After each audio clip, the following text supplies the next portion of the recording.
Good evening, and welcome back to my channel Sleep Beneath History, my friend. I am very happy that you are here once again, ready to spend a peaceful evening exploring another quiet corner of history. Before we begin our gentle journey, if you enjoy these relaxing history stories, please remember to like this video, leave a comment, and subscribe to the channel. Your support helps this little corner of peaceful history continue to grow. Now make yourself comfortable. Perhaps pull a blanket a little closer. Take a slow, deep breath. Allow your shoulders to relax. As the world around you slowly becomes quieter, let your thoughts drift gently toward a place far away from busy cities and crowded roads. Tonight, we are traveling to a group of peaceful islands where forests meet the sea, where bald eagles glide across quiet seas, where gentle waves touch rocky shores, and where the morning fog moves silently between tall evergreen trees. This is the story of the San Juan Islands.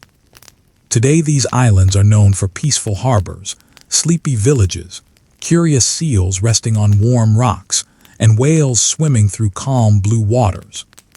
But long ago, these same islands became the center of one of the strangest international disagreements in history. It is a story that has no great battles. No mighty castles were destroyed. No cities were burned. Instead, it began with something wonderfully ordinary. A wandering pig. It may sound almost impossible. How could one curious animal bring two powerful nations so close to war? That is exactly what we will slowly discover tonight. But do not worry. This is not a story filled with loud fighting or frightening moments. Instead, it is a gentle reminder that history is often shaped by ordinary people making quiet choices. Sometimes those choices lead toward conflict. Sometimes they lead toward peace. And sometimes they become stories that make people smile many generations later. As we travel together, imagine that you are not reading about history from far away. Instead, imagine that you are walking through it. You can almost hear the gentle splash of water against wooden boats. You can smell fresh pine trees after light rain. You can feel cool ocean air brushing softly across your face. Every step carries us farther from the modern world. Every breath carries us deeper into another century. So let us begin. The Pacific Northwest is one of the quietest and most beautiful places in North America. Long before roads crossed mountains, and long before ferries carried tourists from island to island, this coastline belonged almost entirely to nature. Dense forests stretched for countless miles. Towering cedar trees stood beside ancient firs that had watched hundreds of seasons pass. Some of these giants had already been growing for centuries before Europeans even knew these islands existed. The forests were never truly silent. The wind whispered through high branches. Small streams rushed over smooth stones. Birds greeted each sunrise with gentle songs. Woodpeckers tapped patiently on old trees. Ravens called to one another across wide valleys. Far below the trees, ferns covered the forest floor like soft green carpets. Moss climbed rocks and wrapped fallen logs in thick blankets of velvet green. Everything seemed to grow slowly and peacefully. Beyond the forest lay quiet beaches made of smooth stones and pale sand. The tides arrived twice each day without hurry. Tiny crabs searched for food among seaweed.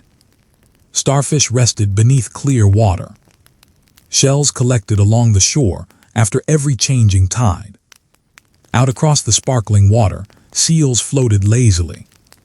Sometimes only their curious heads appeared above the waves before disappearing once again.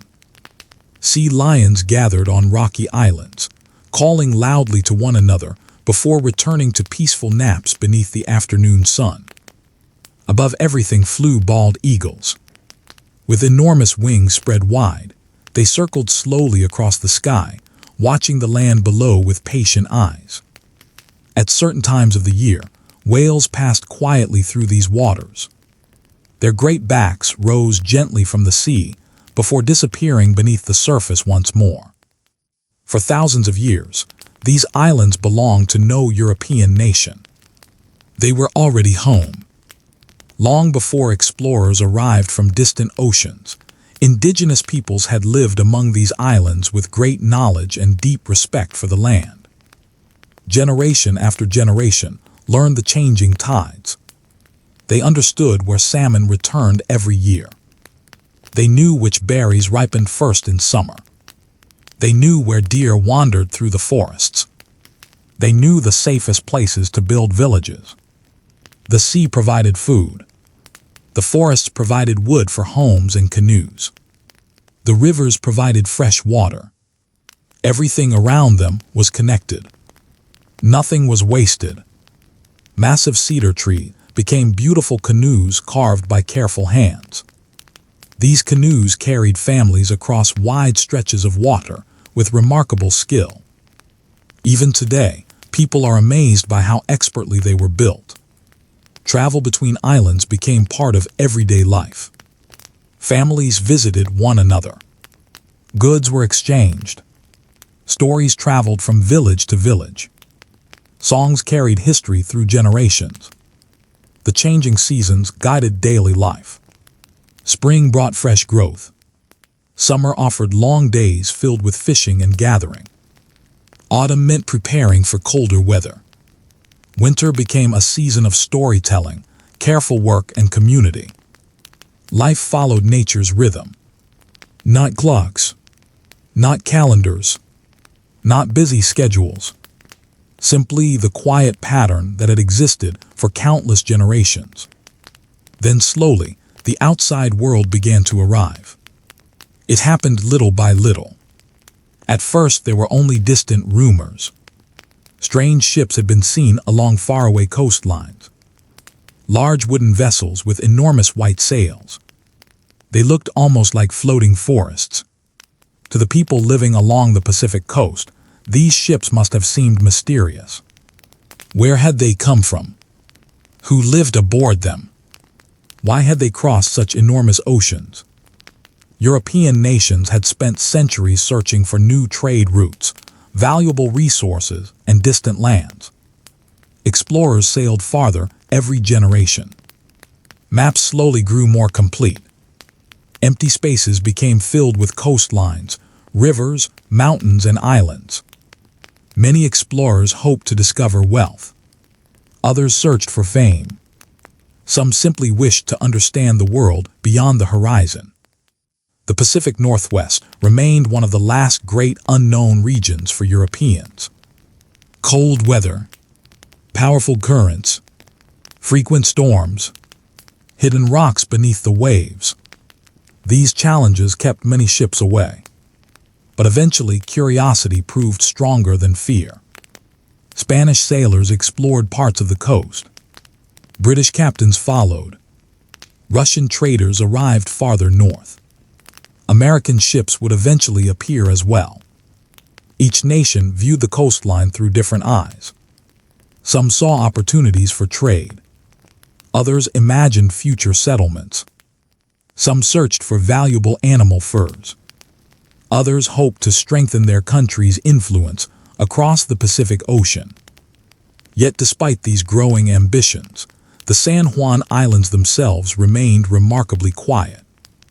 Mist continued to drift across the morning water. Salmon continued swimming upstream. The forests continued growing. The tides continued arriving exactly as they always had. Nature paid little attention to the flags carried aboard distant ships. Years passed. More maps appeared. Different explorers gave different names to bays, channels, and islands. Sometimes two explorers named the same place without realizing someone else had already done so. Confusion slowly became part of the landscape. Even simple questions became difficult. Where exactly did one nation's claim end? Where did another begin? At first, these questions seemed unimportant. Very few settlers actually lived here. The islands felt enormous compared to the number of people calling them home. There appeared to be more trees than people, more deer than farms, more birds than buildings. It seemed impossible that anyone could ever argue over such quiet places. But history often surprises us. Small misunderstandings can grow slowly over many years. A line drawn differently on two maps may seem harmless. A forgotten agreement may appear unimportant. Yet decades later, these little details can become surprisingly important. The San Juan Islands would soon become exactly that kind of place.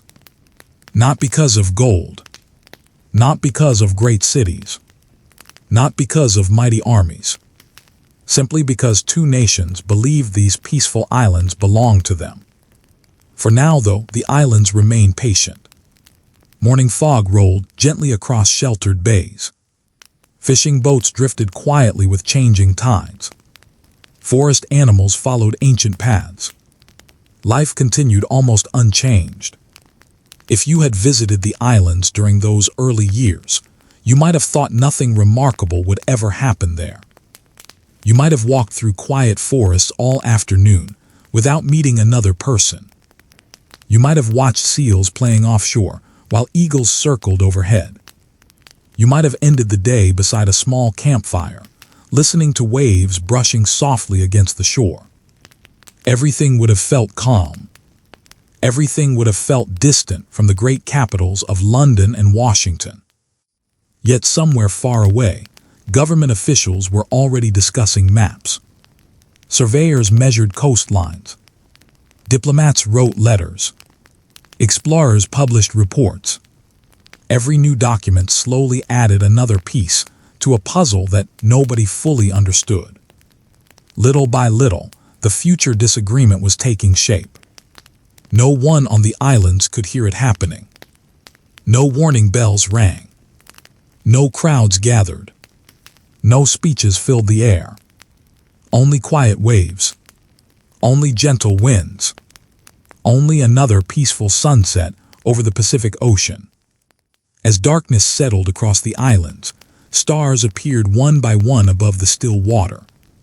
Campfires glowed softly beneath the trees. The sea reflected the moon like polished silver. It was impossible to imagine that this peaceful place would one day become famous around the world because of one wandering farm animal. But history often chooses the most unexpected paths. And our gentle journey has only just begun. As the night grows quieter, let us leave these peaceful shores for now. In the next chapter, we will slowly meet the explorers, map-makers, and powerful nations whose careful decisions, made thousands of miles away, would slowly lead these quiet islands toward one of history's most unusual international disputes. The night is growing a little quieter now. Perhaps you have settled comfortably beneath a warm blanket. Maybe the room around you has become still, and only the soft sounds of the evening remain. If your eyes are beginning to feel heavy, that is perfectly fine. There is no need to stay awake for every word. Simply let the story drift gently through your thoughts, like a small boat floating across calm water. Now, let us continue our slow walk through history. The peaceful islands we visited in the last chapter still sit quietly between the mainland and the wide Pacific Ocean. The forests are unchanged. The tides still rise and fall. The seals still rest upon the rocks. Nothing on the islands themselves suggests that they will soon become important. Yet far away, beyond thousands of miles of ocean, the world is changing. During the late 18th century and the early 19th century, powerful nations were looking farther than ever before. Their ships crossed oceans that earlier generations had feared. Their maps grew larger each year. Their curiosity stretched beyond familiar coastlines. The Pacific Ocean, once thought to be impossibly distant, slowly became a place of trade, exploration, and opportunity. Imagine standing upon the deck of a wooden sailing ship. The wind fills enormous white sails overhead. The ship rises gently with each passing wave. The sea stretches endlessly in every direction. There are no engines, no radios, no weather forecasts, only the sound of the wind, only the movement of the water, only the careful skill of sailors who have learned to trust the stars. Life aboard these ships is slow. The crew wakes before sunrise. The decks must be cleaned, the ropes inspected, the sails repaired whenever storms have torn them. Fresh water is precious. Food is carefully measured. Many meals are simple. Salted meat, hard biscuits, dried peas, sometimes fresh fish when the sea is generous. Weeks pass without seeing another ship, sometimes months. The sailors learn patience. The ocean teaches everyone patience. Among these travelers are explorers. Some hope to discover unknown places. Others wish to improve maps. Some search for safe harbors where ships can rest before continuing long journeys across the Pacific. Every coastline they find is carefully drawn. Every bay is measured. Every island is given a name. Sometimes those names honor kings. Sometimes queens. Sometimes wealthy supporters who paid for the voyage. Sometimes the captain simply chooses a name that seems fitting. Each new map becomes a little more complete than the one before it. But maps are never perfect, especially in places where countless islands, narrow channels, hidden rocks, and twisting coastlines make careful surveying difficult. The Pacific Northwest is exactly such a place. Its coastline is like an enormous puzzle. Long inlets reach deep into the land. Hundreds of islands rise from the sea. Some are large enough for forests and farms. Others are little more than rocky cliffs where seabirds gather. Morning fog often hides the shore. Strong tides pull ships in unexpected directions. Even experienced captains must move carefully. One mistake can damage a ship beyond repair. Still, the explorers continue. Among the most famous British explorers is Captain George Vancouver. George Vancouver. He is known for his patience, for his careful measurements, for his determination to create maps that future sailors can trust. His expedition spends years exploring the Pacific coast. Rather than rushing, Vancouver believes in accuracy. Every harbor, every channel, every island, everything must be measured as carefully as possible. His crews lower small boats into the water. These boats travel close to shore.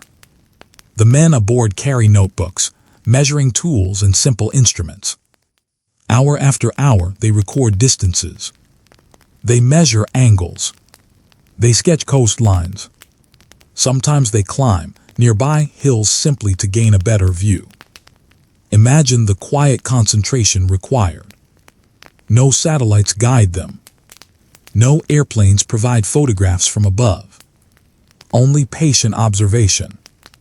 Only careful hands. Only countless hours of work.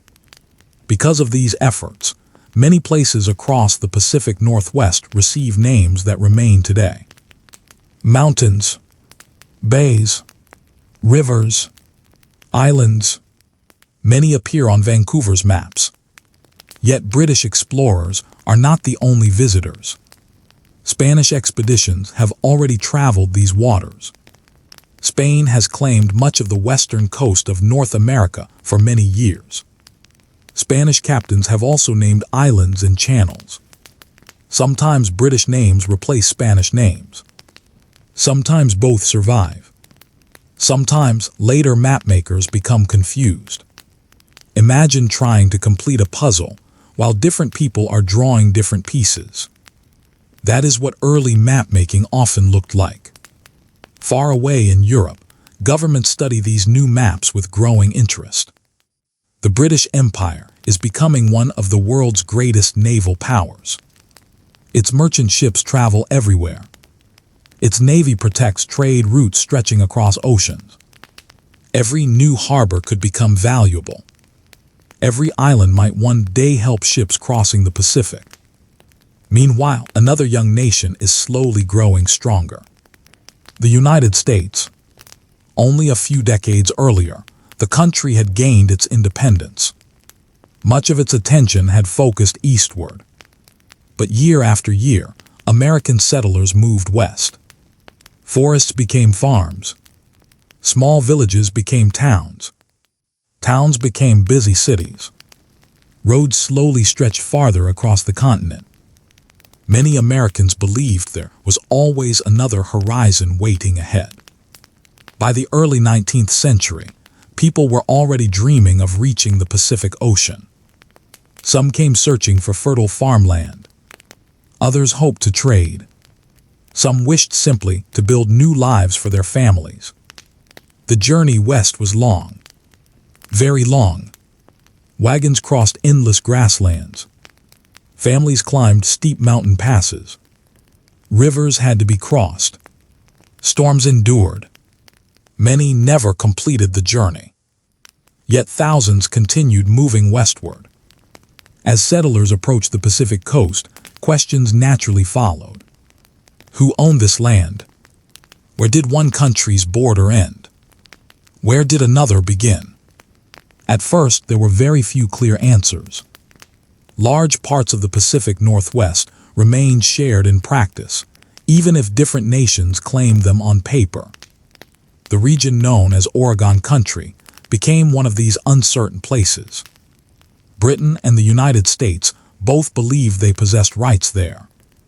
Rather than fighting immediately, they reached temporary agreements allowing citizens from both countries to travel and trade. For a time, this arrangement worked surprisingly well. There was simply so much land, so few settlers, so little reason to argue.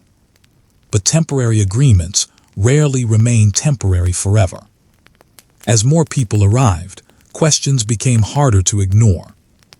Where should taxes be collected? Which country's laws should apply? Who should settle disagreements between neighbors? Simple questions suddenly became important. Imagine two families sharing a very large garden. At first there is plenty of space. No one minds. But as both families plant more vegetables, build fences and raise animals, eventually someone asks where the property line really is. The answer matters much more now than it did before. The Pacific Northwest slowly found itself in the same situation. The San Juan Islands rested in one of the most uncertain places. They lay between the mainland and Vancouver Island. Looking at a map, they seemed small. Yet their location made them surprisingly important. Ships traveling through nearby waters often passed close by. The channels between the islands offered useful routes. Control of these waterways could influence trade and travel throughout the region. Still, despite their growing importance on maps, daily life remained peaceful. Most people living nearby spent little time thinking about international borders. Fishermen watched the tides. Farmers watched the weather. Trappers followed animal tracks. Merchants worried about supplies arriving safely. Children explored beaches and forests without wondering which nation claimed the land beneath their feet. Nature did not recognize political boundaries. The salmon certainly did not. Each year they returned to the same rivers. The whales continued swimming through familiar channels. The eagles nested in the same towering trees. Only humans drew invisible lines across landscapes. And sometimes those invisible lines proved remarkably difficult to agree upon. Back in Europe and Eastern North America, diplomats continued discussing borders. Large maps covered polished tables. Officials pointed toward rivers and mountains. They debated words written in formal treaties. Sometimes they misunderstood the geography. Sometimes the maps themselves were incomplete.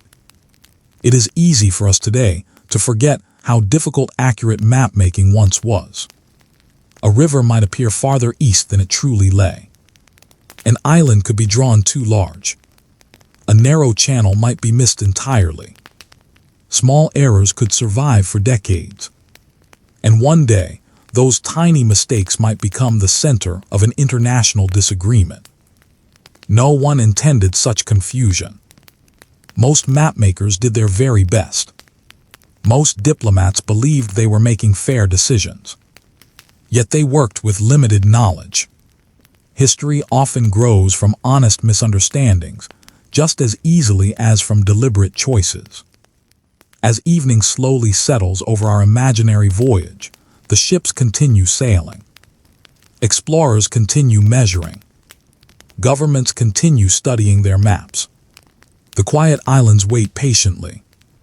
They do not know that every new chart and every new treaty is bringing them closer to becoming one of the most unusual border disputes in history. The forests still whisper in the wind. The tides still wash against the rocky shores. But somewhere beyond the horizon, the future is quietly approaching. And before long, settlers, traders, and farmers will begin arriving on these peaceful islands, carrying with them hopes for new lives, and unknowingly stepping into a disagreement that will one day be remembered around the world. As the night grows deeper and the stars brighten above the calm Pacific, let us gently continue our journey. In the next chapter, we will meet the fur traders, the great farms, and the first permanent settlers whose everyday lives slowly transformed the San Juan Islands from quiet wilderness into a place where two nations would soon meet face to face. The night has become even quieter now. Perhaps the lights around you have grown softer. Outside, the world may already be asleep. Inside, there is nothing to hurry toward. Only another peaceful walk through history. Take one slow breath. Let it out gently. And together, let us return to the San Juan Islands. The sea is calm this morning. A thin blanket of mist floats just above the water. The forests stand dark and still. The first rays of sunlight slowly touch the tops of the tall evergreen trees. A lone eagle glides overhead without making a sound. Small waves roll gently against the rocky shore. Everything feels peaceful. Yet little by little, people from distant lands are beginning to arrive. Not in great crowds. Not with noisy cities or busy roads. Instead, they come one ship at a time. One family at a time. One trading expedition after another. The San Juan Islands are no longer known only to the people who have lived here for countless generations. Now they are becoming familiar to merchants, sailors, explorers, and traders who travel across the vast Pacific Ocean. Many of these newcomers are interested in something surprisingly soft. Not gold, not silver, not precious stones. They are searching for animal fur. In Europe and other parts of the world, beaver fur is highly valued. It can be made into warm hats that are fashionable as well as practical. Sea otter fur is even more valuable. Its thick, silky coat keeps warmth close to the body, making it one of the finest natural furs known. A single sea otter pelt can be worth a great deal of money. Because of this, fur trading becomes one of the most important businesses in the Pacific Northwest. Small trading ships travel from one harbor to another. They carry blankets, metal tools, cooking pots, cloth, and other useful goods. These items are exchanged for valuable furs collected by skilled hunters and trappers. It is a business that depends on patience. The forests are vast. The rivers are long. The animals cannot simply be gathered all at once. Season after season, the trade continues. One of the most important companies in this growing trade is the Hudson's Bay Company. Founded in the 17th century, it has already become one of the largest trading companies in the world. Its ships sail across oceans. Its trading posts stretch across enormous distances. Its employees include traders, clerks, farmers, blacksmiths, carpenters, doctors, and sailors. Some spend many years living far from the cities where they were born. Life at a trading post is quiet but busy. Imagine waking before sunrise. The morning air is cool. Smoke rises gently from stone chimneys. Someone is already preparing breakfast over an open fire. Fresh bread bakes slowly. A kettle hangs above glowing coals. Nearby, horses wait patiently inside wooden fences. Dogs wander between the buildings. Workers begin their daily routines. Some repair wagons. Others stack barrels filled with supplies. A blacksmith heats iron until it glows bright orange before shaping it with careful blows from a hammer. Carpenters smooth rough boards into doors, tables, and window frames. Everything needed for daily life must often be built by hand. Nothing arrives quickly from distant cities. Months may pass before another supply ship appears. Because of this, people learn to be resourceful. Broken tools are repaired rather than replaced. Clothing is carefully mended. Food is preserved for winter. Every item has value. Nothing should be wasted. As the years pass, the Hudson's Bay Company begins looking at the San Juan Islands with growing interest. The islands offer rich grasslands, fresh water, sheltered bays, good soil. These are valuable things. Ships crossing the Pacific need places where fresh food can be grown. Settlements need farms that can produce meat, milk, butter, vegetables, and grain. One man who plays an important role in these plans is James Douglas. James Douglas. Douglas is thoughtful and practical. He understands that successful settlements need more than trading posts. People must eat. Animals need grazing land. Families require steady supplies of food throughout the year. He believes the San Juan Islands could become an excellent place for farming. Under his guidance, the Hudson's Bay Company establishes a large sheep farm on San Juan Island. It is known as Bellevue Farm. Imagine standing on one of its gentle hills. Instead of thick forests covering every hillside, wide green fields now stretch across the landscape. Hundreds of sheep quietly graze beneath the open sky. Their soft wool moves gently in the cool ocean breeze. Shepherds walk slowly among the flocks. Faithful sheepdogs keep watch. Simple wooden fences divide the fields.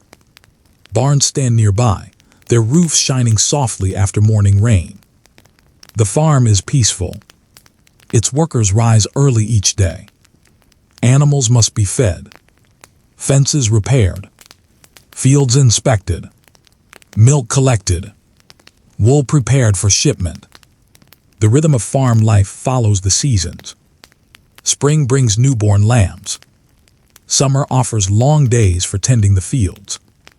Autumn is the time to gather supplies before winter. Winter is quieter. The work never truly stops, but it slows.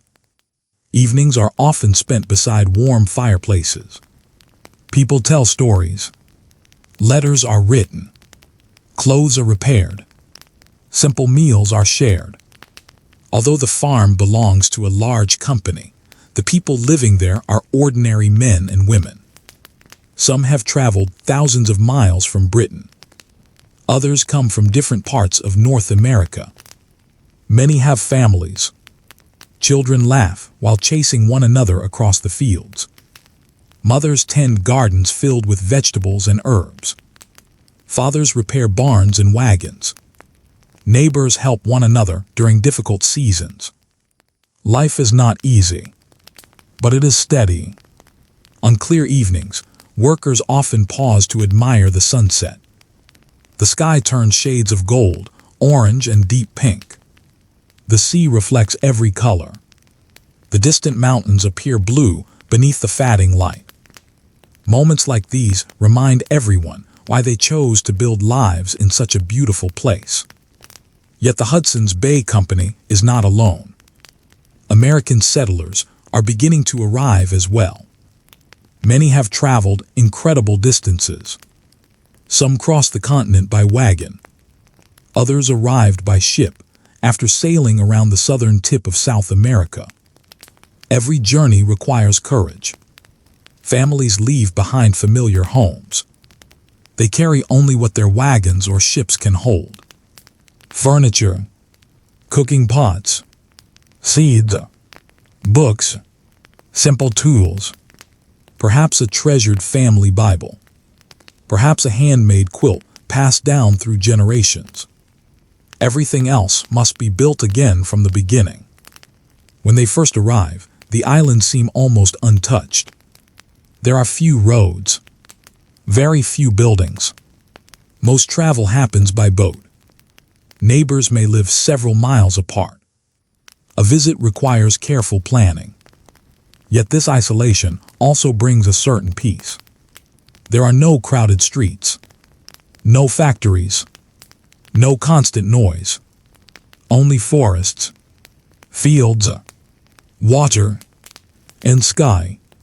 The newcomers quickly learn that survival depends on cooperation. One family may help another raise a barn. Several neighbors gather together during harvest. When storms damage roofs, everyone lends a hand. The ocean also connects people. Small boats travel between islands carrying supplies, letters, and news. Fresh fish are exchanged for vegetables. Milk is traded for flour. Friendships grow despite the great distances between homes. Many settlers care little about politics. They are far more concerned with practical matters. Will the crops grow well this year? Will the winter be mild? Will the fishing be good? Will the next supply ship arrive safely? Questions about international borders seem distant and unimportant. After all, there are so few people living here. The land feels endless. Surely there is enough room for everyone. Yet beneath this peaceful daily life lies a quiet uncertainty. The British believe the islands belong to them. Many American settlers believe the islands belong to the United States. Neither side is entirely certain. The maps are confusing. The treaties are open to different interpretations. Still, life continues.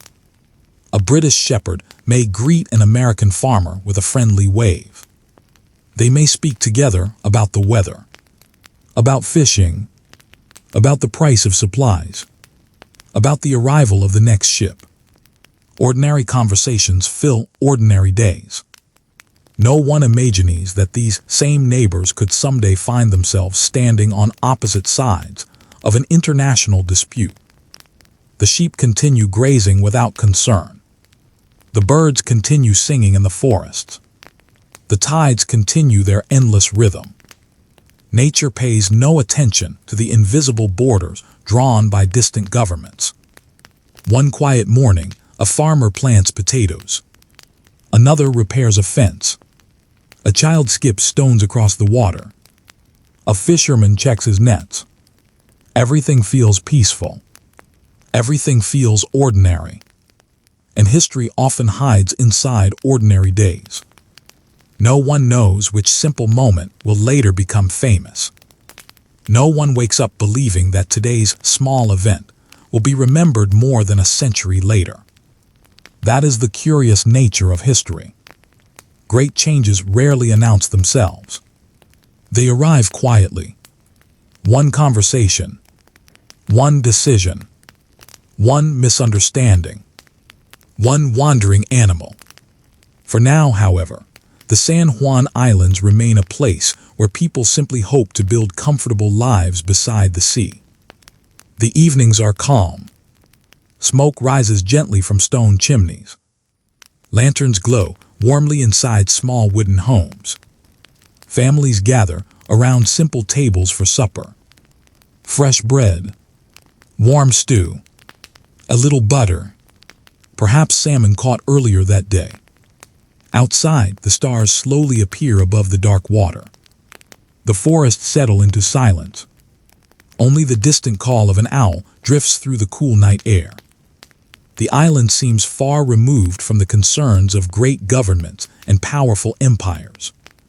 But beyond the horizon, officials continue studying maps. Letters continue crossing oceans. And with every passing year, more settlers arrive. Soon, the quiet balance that has existed on these beautiful islands will begin to change. As the night grows deeper and the waves softly brush the shoreline, let us gently leave Bellevue Farm behind. In the next chapter, we will meet the American settlers who came seeking new homes, and we will begin to see how two different communities slowly found themselves living side by side on the same peaceful island, each believing it belonged to their own nation. The evening has settled a little deeper now. The world around you feels quieter than before. Perhaps only the gentle hum of a fan, the whisper of the wind outside, or the distant sound of rain keeps you company. There is nowhere else you need to be. Nothing else you need to do. Simply allow yourself to drift gently through the story. Let us return once more to the peaceful shores of San Juan Island. The morning begins as it often does. A pale mist hangs over the water. The first sunlight slowly reaches across the hills. The grass sparkles with tiny drops of dew. Birds greet the day with soft calls from the tall cedar trees. Smoke rises lazily from a few stone chimneys. Another quiet day is beginning. From a distance, the island appears almost untouched.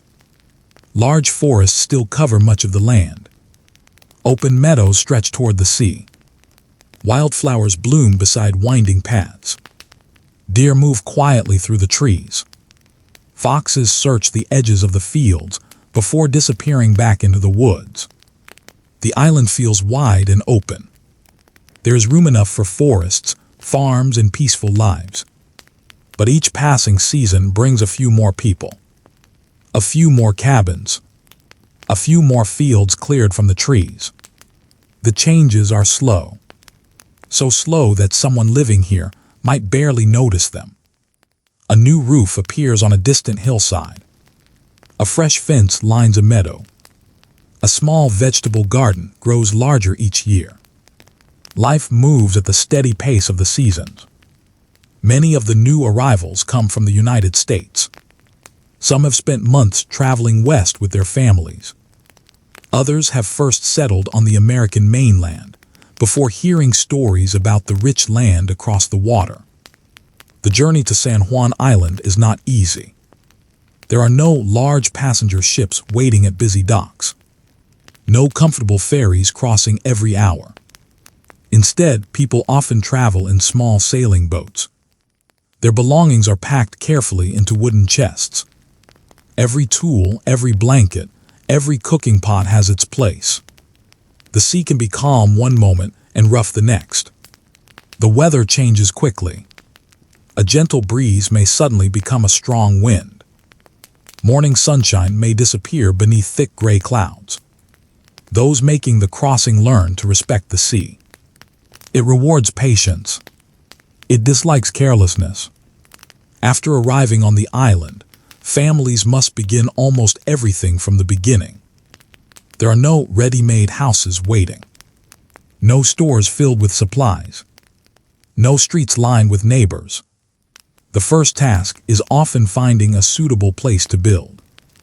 People look for fresh water, good soil, shelter from the strongest winds, enough sunlight for gardens. Nearby trees provide timber. The forests become both friend and challenge. Imagine standing before one of those enormous cedar trees. Its trunk is wider than several people standing side by side. Its branches stretch high into the sky. Removing even a single tree requires careful planning and many hours of work. Axes rise and fall again and again. The sound echoes softly through the woods. Wood chips gather around the base of the tree. Eventually, after many hours, perhaps even days, The great tree slowly begins to lean. Workers step back. There is a long creaking sound. Then, with one final gentle crack, the tree settles onto the forest floor. The work has only begun. The branches must be trimmed, the trunk cut into useful pieces. Logs are pulled by horses or oxen. Some become the walls of a cabin. Others become beams for a barn. Still others become fences, tables, chairs, or firewood. Nothing is wasted. Every piece has a purpose. The first homes are simple. They are built from rough logs. The roofs are often covered with split cedar shingles. The windows are small. The floors may be made from wide wooden planks. Inside there is little furniture. A sturdy table, several chairs, simple beds filled with straw or feathers, shelves holding a few treasured books and family keepsakes. A cast iron stove or a stone fireplace keeps the house warm during cold winter evenings. Although the homes are modest, they are built with great care. Every wall represents weeks of hard work. Every nail is valuable. Every pane of glass is precious. When visitors arrive, they are welcomed warmly. Hospitality matters on the frontier. Neighbors may live several miles away. Each visit is an important event. A traveler might arrive on horseback or by small boat. The kettle is placed over the fire. Fresh tea is prepared. Perhaps warm bread is served with butter. The conversation is relaxed. People speak about the weather, the latest ship to arrive, the condition of the crops, the health of family members. News travels slowly. A letter from the mainland may have taken weeks to arrive. Stories are passed from neighbor to neighbor. Sometimes they become slightly different with each telling. That is simply the nature of life in such distant places. The American settlers work hard to establish their farms. Small fields of wheat begin to appear. Potatoes grow well in the rich soil. Vegetable gardens produce carrots, onions, beans, cabbage, and peas. Apple trees are planted with hopes that future generations will enjoy their fruit. Chickens wander freely around the yards. Cows graze peacefully in open pastures. Pigs root happily through the earth, searching for anything edible. Life is never easy. Heavy rains sometimes wash away newly planted seeds. Strong winds damage fences. Long winters require careful preparation. But every successful harvest brings a sense of quiet satisfaction. Families know they are building something lasting. Children quickly become part of daily work. Older boys help split firewood.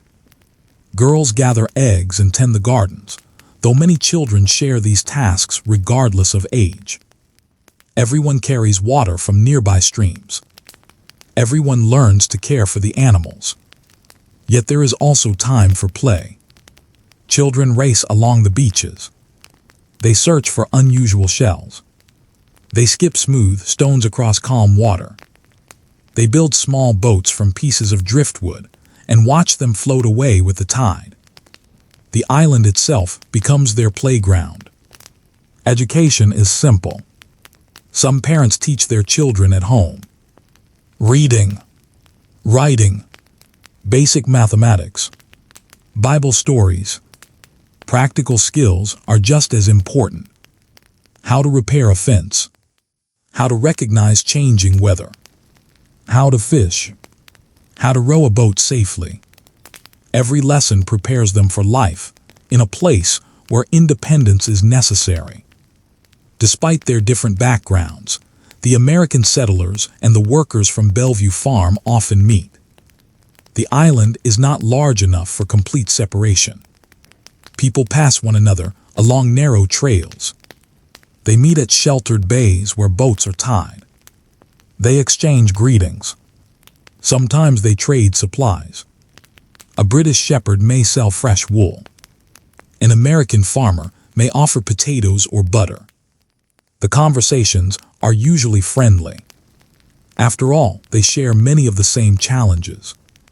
They all depend on the weather. They all rely upon healthy animals. They all hope the next supply ship arrives safely. On quiet evenings, laughter sometimes carries across the fields. Music drifts from an open cabin door. A fiddle begins to play. Someone sings an old song remembered from home. For a little while, people forget how far they are from the places where they were born. The island itself becomes home. Still, beneath this peaceful daily life, there is an unanswered question. Who truly governs these islands? The British authorities believe the islands fall under their control. Many American settlers politely disagree. Some have received encouragement from officials in the United States to settle here.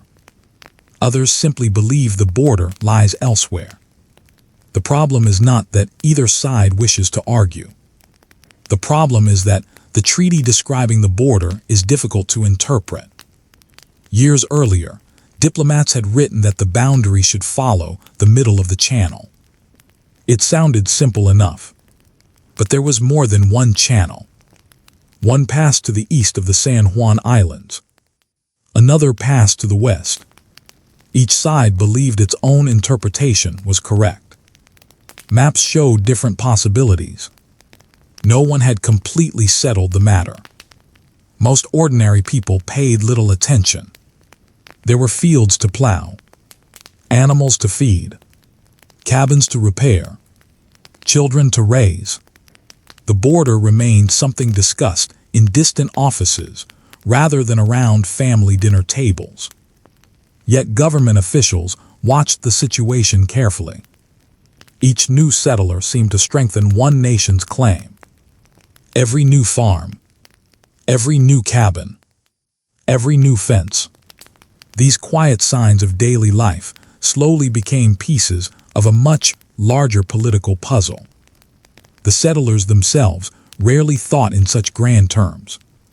They simply wanted peaceful lives, a comfortable home, healthy children, good harvests, neighbors they could trust. As summer turned to autumn, the island glowed with warm colors. Golden grasses waved in the cool breeze. Maple leaves turned bright shades of red and orange. Morning fog became thicker. Evenings arrived a little earlier each day. Smoke curled gently upward from cabin chimneys. The scent of fresh bread and wood fires drifted through the cool air. Everything seemed calm. Everything seemed ordinary. Yet somewhere nearby, on one quiet farm, a curious pig wandered freely through the countryside. No one paid it much attention. It rooted through soft earth. It searched for food wherever it pleased. It wandered from field to field without understanding fences or property lines. To the pig, every patch of ground looked equally inviting. To its owner, it was simply another farm animal. To its neighbors, it was occasionally a nuisance. No one could possibly imagine that this ordinary pig would soon wander into history. As the stars slowly appear above the peaceful island, and the gentle waves continue their endless rhythm along the shore, we will leave our neighbors to their evening rest. In the next chapter, we will meet the farmer named Lyman Cutler, whose quiet morning in a potato field, and one hungry wandering pig, would begin one of the most unusual international disputes the world has ever known. The night has grown wonderfully still. Perhaps your breathing has become slower. Perhaps your thoughts are beginning to wander gently between wakefulness and sleep. That is exactly how these stories are meant to be enjoyed. There is no need to remember every date or every name.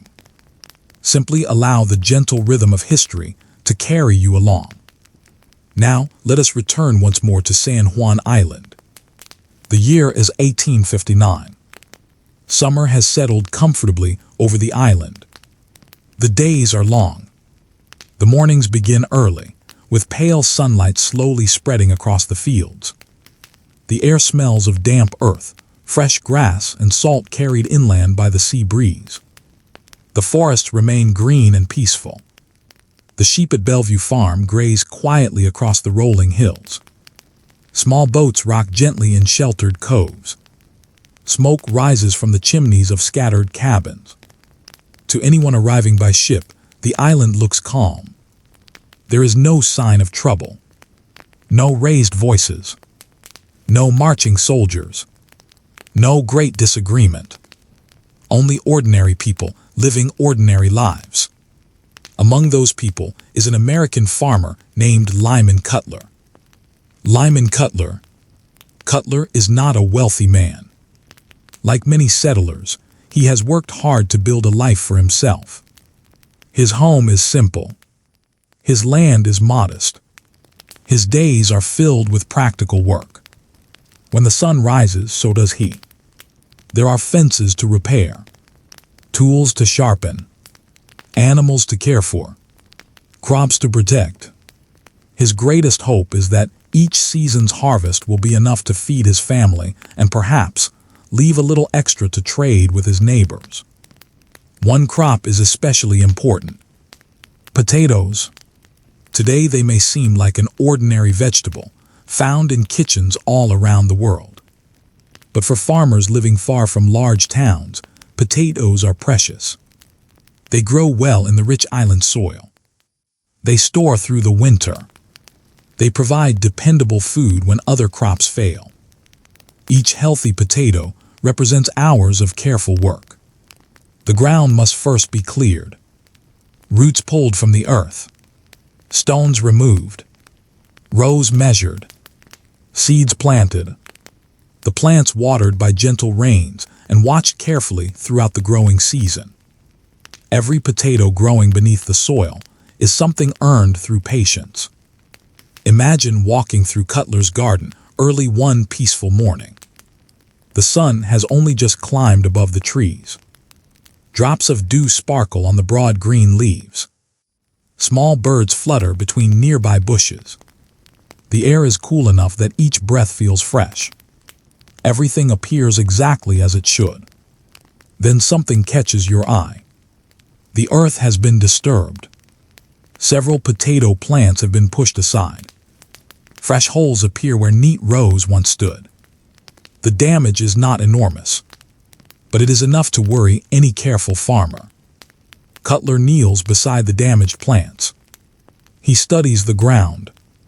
He notices deep marks in the soft earth. Not footprints left by people. Not hoofprints from cattle. These are different. He has seen them before. He knows exactly what they mean. A pig has been visiting his garden. Not just once, several times. For a pig, a potato garden is a wonderful place. The soil is soft. The smell of fresh vegetables drifts upward from beneath the ground. With its strong nose, a pig can quickly discover where food is hidden.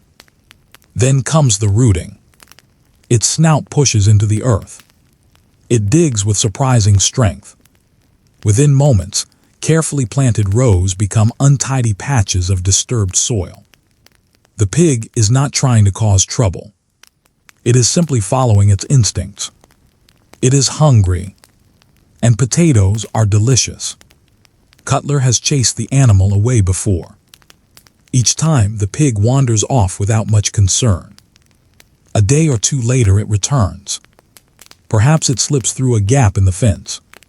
Perhaps it simply finds another way in. To the pig, the garden is an easy meal. To the farmer, it is becoming an increasingly frustrating problem. Now let us imagine the pig itself. It belongs to another man living on the island. His name is Charles Griffin. Charles Griffin. Griffin works for the Hudson's Bay Company. He helps manage the great Bellevue Farm with its large flocks of sheep. Among the many animals under his care are several pigs. Unlike the carefully watched sheep, the pigs often roam more freely. They wander through nearby woods and meadows searching for food. This is not unusual for the time. Many farmers allow pigs to forage on their own during the day. The animals usually return home when evening comes. Most of the time, this arrangement works well enough. But pigs are curious creatures. If they discover a particularly inviting garden, they tend to remember where it is. Again and again, Griffin's pig finds its way to Cutler's potatoes. Each visit leaves more damage. Each visit tests the farmer's patience a little further. Now imagine another peaceful morning. The mist is lifting. The birds are singing. Cutler steps outside carrying his usual tools. He walks toward the garden. At first everything seems quiet. Then he hears a familiar sound. Soft grunting. The gentle rustle of leaves. The steady movement of something digging. There it is. The same pig. Its snout is deep in the earth. Another row of potatoes has already been disturbed. The animal seems completely unconcerned. It continues eating breakfast. Cutler stops walking. For a moment he simply watches. Perhaps he sighs. Perhaps he shakes his head. He has reached the end of his patience. In those days, protecting one's crops was a serious matter. A small farm depended upon every harvest. Losing vegetables meant losing food for the coming winter. There were no nearby supermarkets. No easy replacements. Every damaged crop mattered. Cutler decides he has had enough. He raises his rifle. For a brief moment, the island remains perfectly quiet. Then, a single gunshot echoes across the peaceful fields. The birds suddenly take flight. The sound rolls softly through the surrounding forest before fading into silence. The pig falls. Everything becomes still once more. It is difficult to imagine that such a small event could change history. After all, farmers occasionally shot animals that damaged their crops. This was not entirely unusual. No one on the island could have guessed that this particular pig would become famous. For a few moments, Cutler probably believes the matter is finished. Perhaps he plans to speak with the pig's owner later. Perhaps he expects to pay for the animal. That seems fair enough. After all, the pig had caused damage. Its owner had lost valuable livestock. Neighbors could settle the matter peacefully. Or so he believes. Before long, word reaches Charles Griffin. He learns that one of his pigs has been killed. Naturally, he wants to know why. When the two men meet, the conversation begins politely. Cutler explains what happened. He describes the repeated visits, the damaged potatoes, the many warnings. The pig simply would not stay away. Griffin listens. He understands the story. Yet he also knows the pig belonged to him. He believes compensation should be paid. Accounts written years later suggest that Cutler offers to pay a reasonable amount for the animal. Some say he offers around $10. To him, this seems fair. The pig had wandered onto his land and destroyed his crops. Griffin disagrees. He believes the pig is worth much more. Some accounts suggest he demands $100. Whether the exact amounts were remembered perfectly or not, the important point is simple. Neither man believes the other's offer is fair. The conversation becomes strained. Not angry. Not violent. Simply stubborn. Each man feels he is acting reasonably. Each believes the other should understand. Neither wishes to give in. Had the disagreement ended there, history might never have remembered either man's name. Neighbors disagree from time to time. They argue over fences, over wandering animals, over damaged crops. Most such disagreements are forgotten within weeks. But this argument carries an unexpected complication. Cutler is an American settler. Griffin works for the British-owned Hudson's Bay Company. Their disagreement is no longer just about one pig. It quietly touches the larger question that has never truly been answered. Who has authority on San Juan Island? If British officials punish an American settler, does that suggest Britain controls the island? If American authorities refuse British demands, does that suggest the island belongs to the United States? Suddenly, a simple argument between neighbors begins to attract attention far beyond the potato garden. The pig, without ever knowing it, has wandered into the middle of an international border dispute. As evening falls over the island, the garden grows quiet once again. The damaged potato plants remain where they were disturbed. The smoke from nearby cabins rises gently into the cooling air. The sea reflects the colors of another peaceful sunset. Nature continues as though nothing unusual has happened.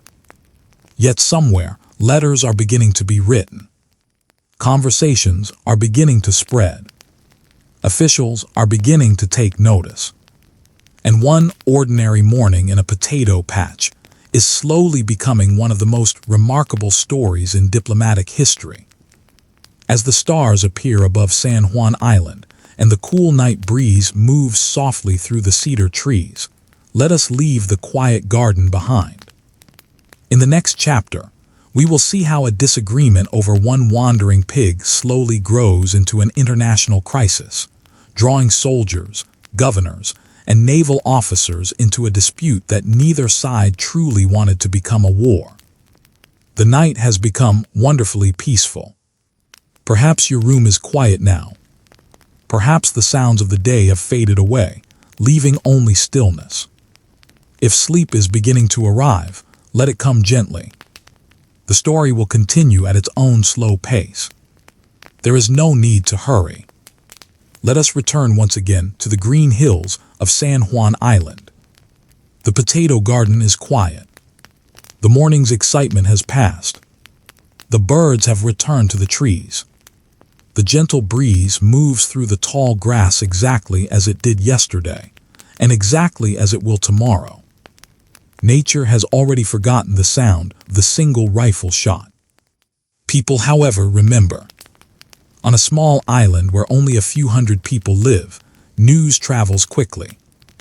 There are no newspapers printed every morning on San Juan Island. There are no telephones, no radios, no instant messages carried through invisible signals. Instead, news moves in the oldest way possible. People talk. A fisherman tells another fisherman while unloading his boat. A shepherd mentions it during the afternoon meal. A traveler repeats the story after rowing across a narrow channel. By evening, nearly everyone has heard about the pig. The details begin to change slightly as they pass from one person to another. One neighbor says the pig had destroyed many rows of potatoes.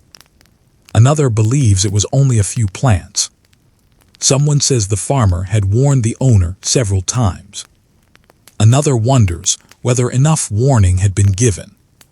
This is how stories often travel. Each person remembers different details. Each person tells the tale in a slightly different way. Yet one fact remains the same. A pig has been shot. Its owner is unhappy. Its neighbor believes he acted fairly. Ordinarily, such a disagreement would end with a conversation, a payment, and perhaps a handshake. But San Juan Island is no ordinary place. It is a place where two nations quietly believe they have the right to govern. That simple fact changes everything. The owner of the pig, Charles Griffin, does not think only as a farmer. He is also connected to the Hudson's Bay Company. The company has invested time, money, and effort into Bellevue Farm. Hundreds of sheep graze across its fields. Barns have been built. Fences stretch across the hills. Workers have spent years caring for the land. From their point of view, The company has every reason to believe it is operating on British territory. The American settlers see the situation differently. Many believe the island belongs to the United States. They have built homes here. They have planted gardens. They have raised families. To them, they are simply living on American soil. Neither side wakes each morning hopping for an argument. Most people simply wish to continue their daily lives. Yet beneath every ordinary conversation lies an unanswered question. Whose laws truly apply here? That question becomes far more important after the pig is killed. Charles Griffin reports the matter to British officials. He believes that an American has destroyed his property. He expects the law to protect him. Meanwhile, Lyman Cutler believes he has every right to defend his crops from an animal that repeatedly damaged them. Neither man imagines that governors and military officers may soon become involved. The disagreement slowly reaches the ears of British authorities on nearby Vancouver Island. Among them is James Douglas, the governor of Vancouver Island. Douglas has spent many years helping to build British settlement along the Pacific coast. He is an experienced administrator. He understands that maintaining order is important. He also believes that allowing American settlers to ignore British authority could weaken Britain's claim to the islands. From his perspective, the matter is about more than a single pig. It is about law. If one person can refuse British authority without consequence, others may soon do the same. Douglas believes something should be done. Across the water, American officials are hearing the story as well. The settlers on San Juan Island worry that British authorities may arrest Lyman Cutler. If that happens, they fear it could suggest that Britain has legal control over the island. Many of the settlers are uncomfortable with that idea. They write letters. They send messages by boat. They ask American officials for protection. Imagine those small boats crossing the narrow channels between islands. The sea is calm. The rowers move steadily through the water. Inside each boat are carefully folded letters. They seem ordinary enough. A few sheets of paper, some ink, a signature. Yet those letters carry questions that governments have struggled to answer for years. When they finally arrive, officials read every line carefully. Each sentence matters. Each word may influence what happens next. Far away from the peaceful potato field, important decisions begin to take shape. Among the American military officers in the Pacific Northwest is a man named Captain George Edward Pickett. George Edward Pickett. At this point in history, Pickett is not yet famous. Years later, he will become well known during the American Civil War. But in the summer of 1859, he is serving as an officer in the United States Army. When American settlers ask for protection, Pickett receives orders to travel to San Juan Island with a small group of soldiers. Imagine the scene. Early one quiet morning, a small military boat moves across the water. The soldiers aboard wear neat uniforms. Their rifles are carefully stored. Their supplies are packed in wooden crates. No one is cheering. No one is celebrating. This is not a grand invasion. It is simply a cautious journey. The soldiers are calm. Some gaze quietly across the water.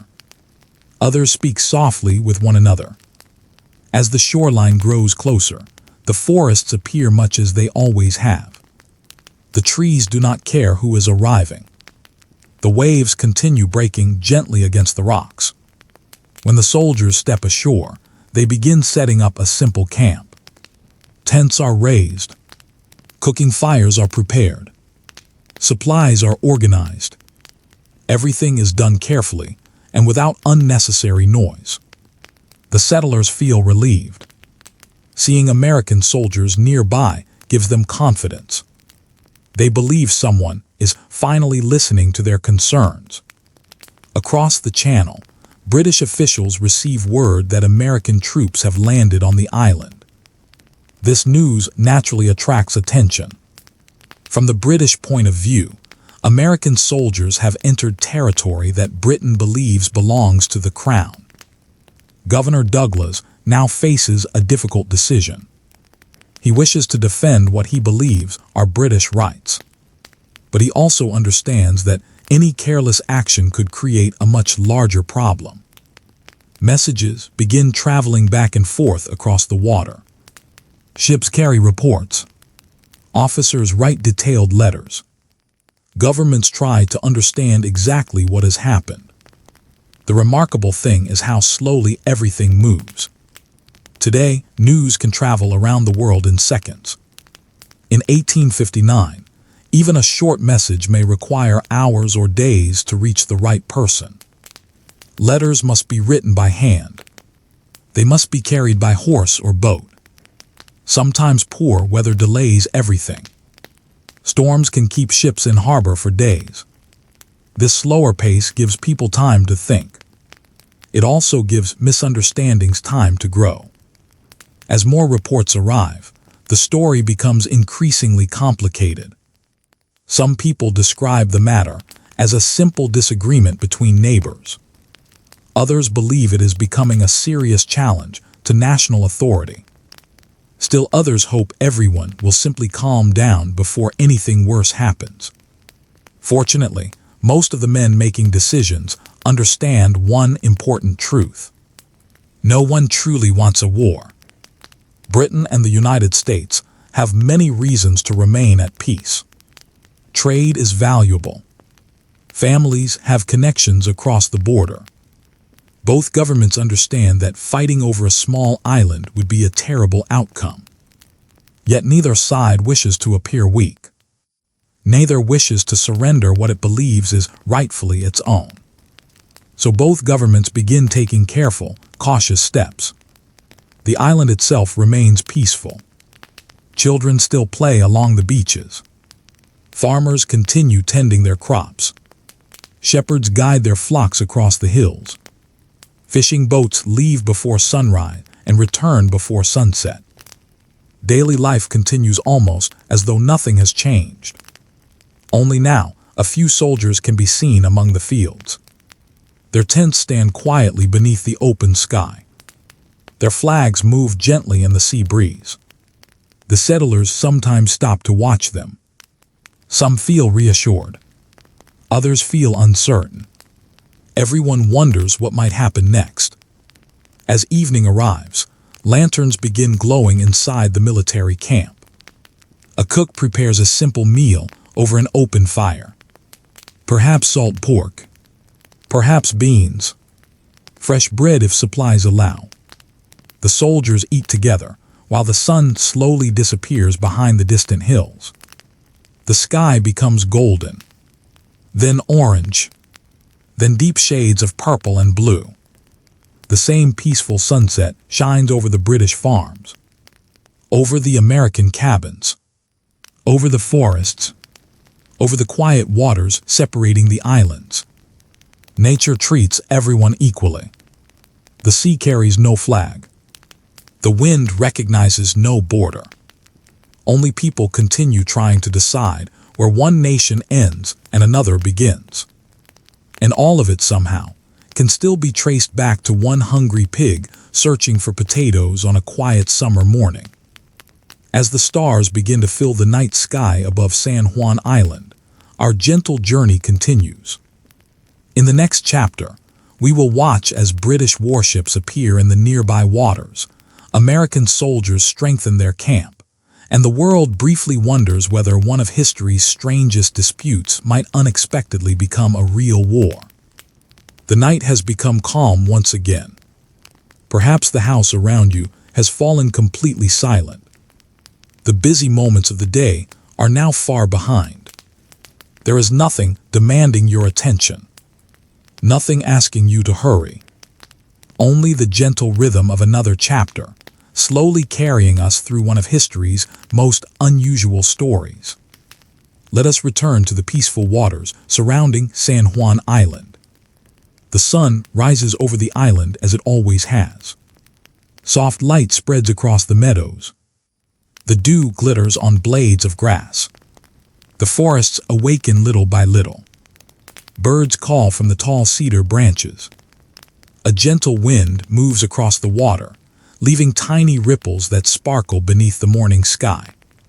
From a distance, everything appears exactly as it did only a few weeks earlier. The sheep still graze at Bellevue Farm. The American settlers continue tending their gardens. Fishing boats drift quietly through the narrow channels. Children laugh as they wander along the beaches, collecting smooth stones and curious shells. Life continues. And yet, something new has become part of the landscape. On one part of the island, neat rows of white canvas tents stand beneath the open sky. Small cooking fires send thin streams of smoke into the cool morning air. American soldiers have settled into their camp. The camp is not large. It is orderly. The tents are arranged with care. Supplies are stacked neatly beneath simple shelters. A flag flutters gently from a wooden pole. There is no shouting, no rushing, no signs of panic. The soldiers begin each day much like any other military camp. Before breakfast, they tidy the camp. Blankets are folded. Equipment is checked. Boots are cleaned. Rifles are inspected carefully. Everything has its proper place. Military life often depends upon routine. Routine creates discipline. Discipline creates calm. Many of the soldiers are young. Some have traveled across great distances to reach this remote island. Others have served in different frontier posts before arriving here. For many, San Juan Island is unlike anywhere they have ever lived. Instead of dusty plains or crowded towns, they find themselves surrounded by forests, mountains, and endless stretches of blue water. During quiet moments, they admire the scenery. Some write letters home. Others sit outside their tents, watching eagles soar high above the trees. A few try their luck at fishing. Fresh fish makes a welcome change from preserved military rations. Meals are simple. Salted pork, beans, bread, coffee. When available, fresh vegetables purchased from nearby settlers. Sometimes milk or butter finds its way into the camp through friendly exchanges with local farmers. The soldiers appreciate every fresh meal. Far from large supply centers, even small comforts become important.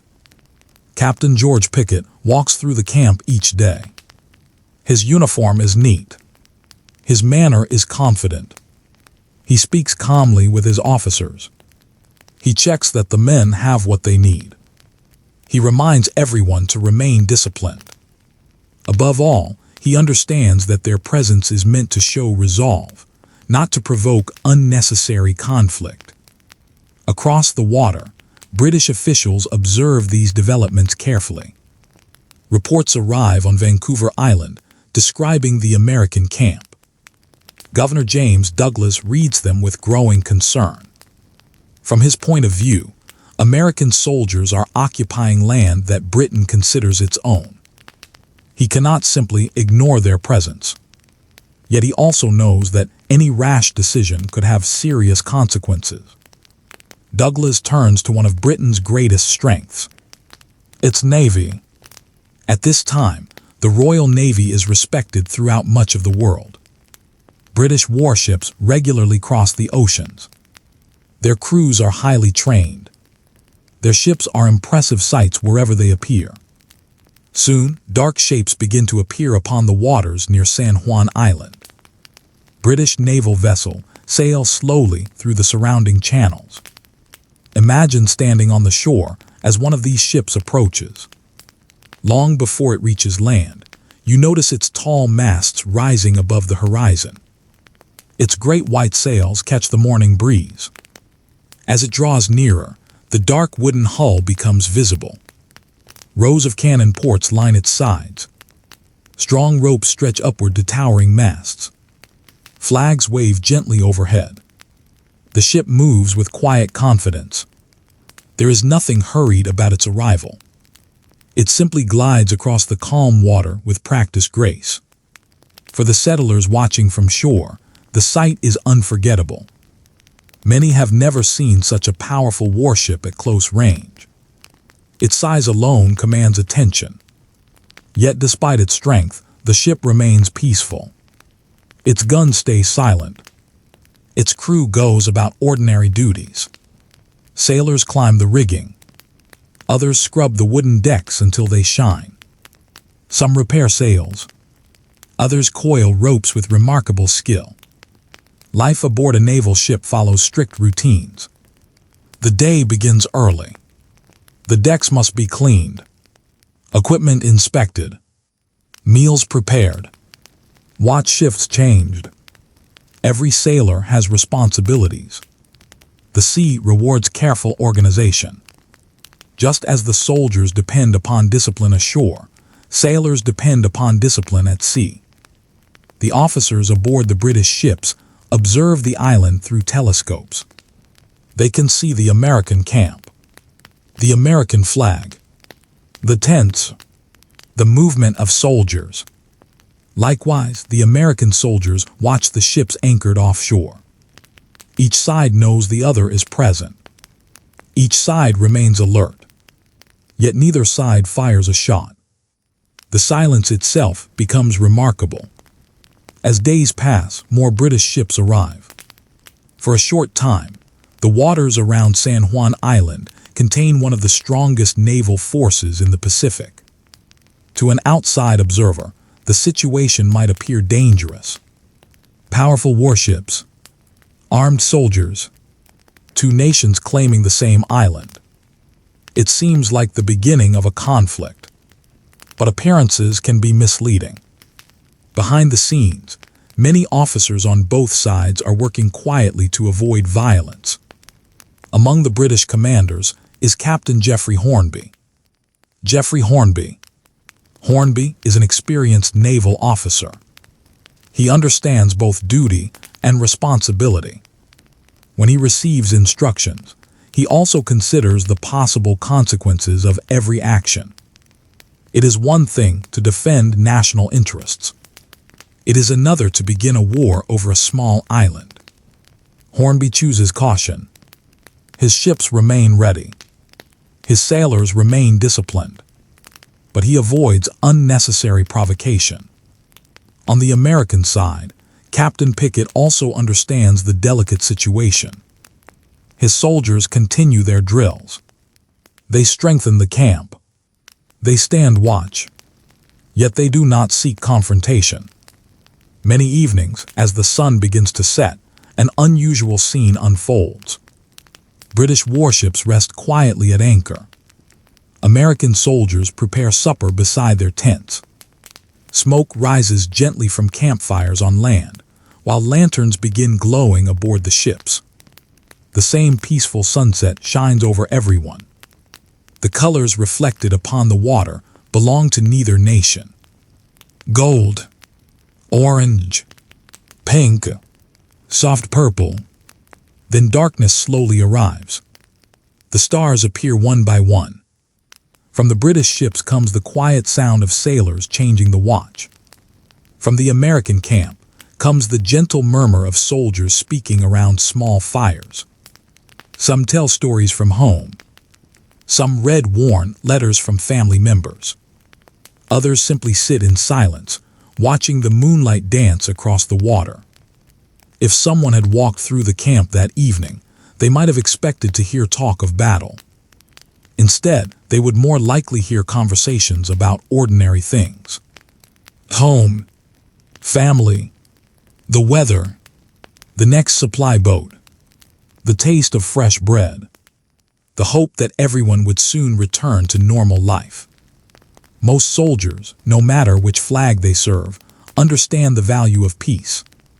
They know that war brings uncertainty. Many have seen hardship before. Very few wish to experience it again.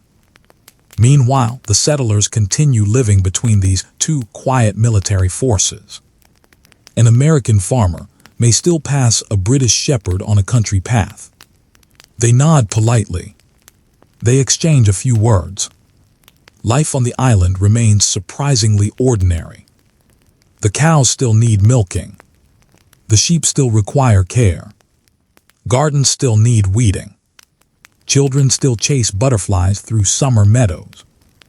Nature continues its timeless rhythm, almost completely untouched by human disagreements. Even the whales passing through nearby waters know nothing of borders. They rise gently to breathe before disappearing beneath the waves once more. The eagles continue circling overhead. The forests continue growing. The tides continue arriving exactly on time. The island itself seems patient. It has witnessed countless seasons before people argued over maps. It will witness countless more after they are gone. As another peaceful evening settles over San Juan Island, everyone waits. The soldiers wait for orders. The naval officers wait for instructions. The settlers wait for answers. No one knows what tomorrow will bring. Yet one quiet truth is already becoming clear. The people responsible for these armed forces are showing remarkable restraint. Instead of rushing toward conflict, they are choosing patience. And that patient choice may prove to be the most important decision of all. As the night grows deeper and the stars reflect upon the calm waters between the anchored ships and the sleeping island, let us gently continue our journey. In the next chapter, we will meet the commanders and diplomats whose calm judgment prevented this unusual disagreement from becoming a tragic war, showing how wisdom and patience can sometimes accomplish more than armies ever could. The night has settled softly around us once again. Perhaps your breathing has become slow and steady. The room is quiet. The world outside seems far away. Our gentle journey continues, one peaceful step at a time.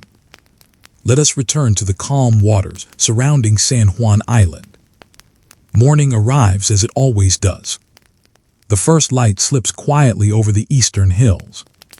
The sea reflects the pale colors of dawn. A few seabirds skim low across the water. The forests wake slowly. The camps wake slowly too. American soldiers begin another ordinary day. British sailors prepare another ordinary watch aboard their ships. Neither side knows exactly how long this unusual situation will last. Both have been sent here by their governments. Both believe they are carrying out their duty. Yet something remarkable is beginning to happen. The officers on both sides are thinking very carefully. History often remembers battles. It remembers great victories and dramatic defeats. But sometimes the greatest achievement is the battle that never happens. This is one of those moments. Among the British naval commanders is Rear Admiral Robert Lambert Baines. Robert Lambert Baines. Baines is an experienced officer. He has spent many years at sea. He understands how quickly misunderstandings can grow into disasters. He also understands something even more important. Not every disagreement should be settled with force. When Governor James Douglas urges stronger action against the Americans, Baines listens carefully. Douglas believes Britain must defend its claim to the island. From his point of view, allowing American troops to remain without challenge could weaken Britain's position. His concerns are understandable. Governments often worry about appearing weak. Yet Admiral Baines thinks differently. He considers the larger picture. Would firing upon American soldiers solve the problem? Would it truly settle the question of the border? Or would it begin a war between two nations that had every reason to remain at peace? He chooses caution. According to later accounts, Baines is said to have remarked that he would not involve two great nations in a war over a dispute involving a pig. Whether every word has been remembered exactly over the years or not, the spirit of his decision is clear. He refuses to begin a conflict. It is a quiet act of wisdom. Across the island, Captain George Pickett also receives instructions encouraging restraint. His soldiers remain prepared. They continue their daily routines. They strengthen their camp, but they do not provoke the British ships anchored offshore. Instead, they wait. Waiting can sometimes be one of the hardest duties. It requires patience, discipline, trust. Every morning, soldiers stand watch. They look across the water. The British ships remain where they were yesterday. Their flags move gently in the wind. Their cannons remain silent. The Americans return the same courtesy. Their rifles remain on their shoulders. Their camp remains orderly. Nothing dramatic happens. And that is exactly what everyone hopes for. The settlers notice this quiet balance. At first, many had feared the arrival of soldiers and warships. Now they begin to understand that both sides are behaving with remarkable care. An American farmer still walks to his fields each morning. A British shepherd still leads sheep across the hills. Children still collect driftwood along the beaches. Fishermen still lower their nets into the calm sea. The presence of armed men has become part of daily life, yet life itself continues. Imagine standing upon a gentle hill overlooking the island. Below you, the American camp rests peacefully. Beyond it lies Bellevue Farm, where sheep graze without concern. Farther still, British naval vessels sit quietly upon the blue water. The entire scene feels strangely calm. It is almost difficult to believe that newspapers elsewhere are beginning to report the situation with growing interest.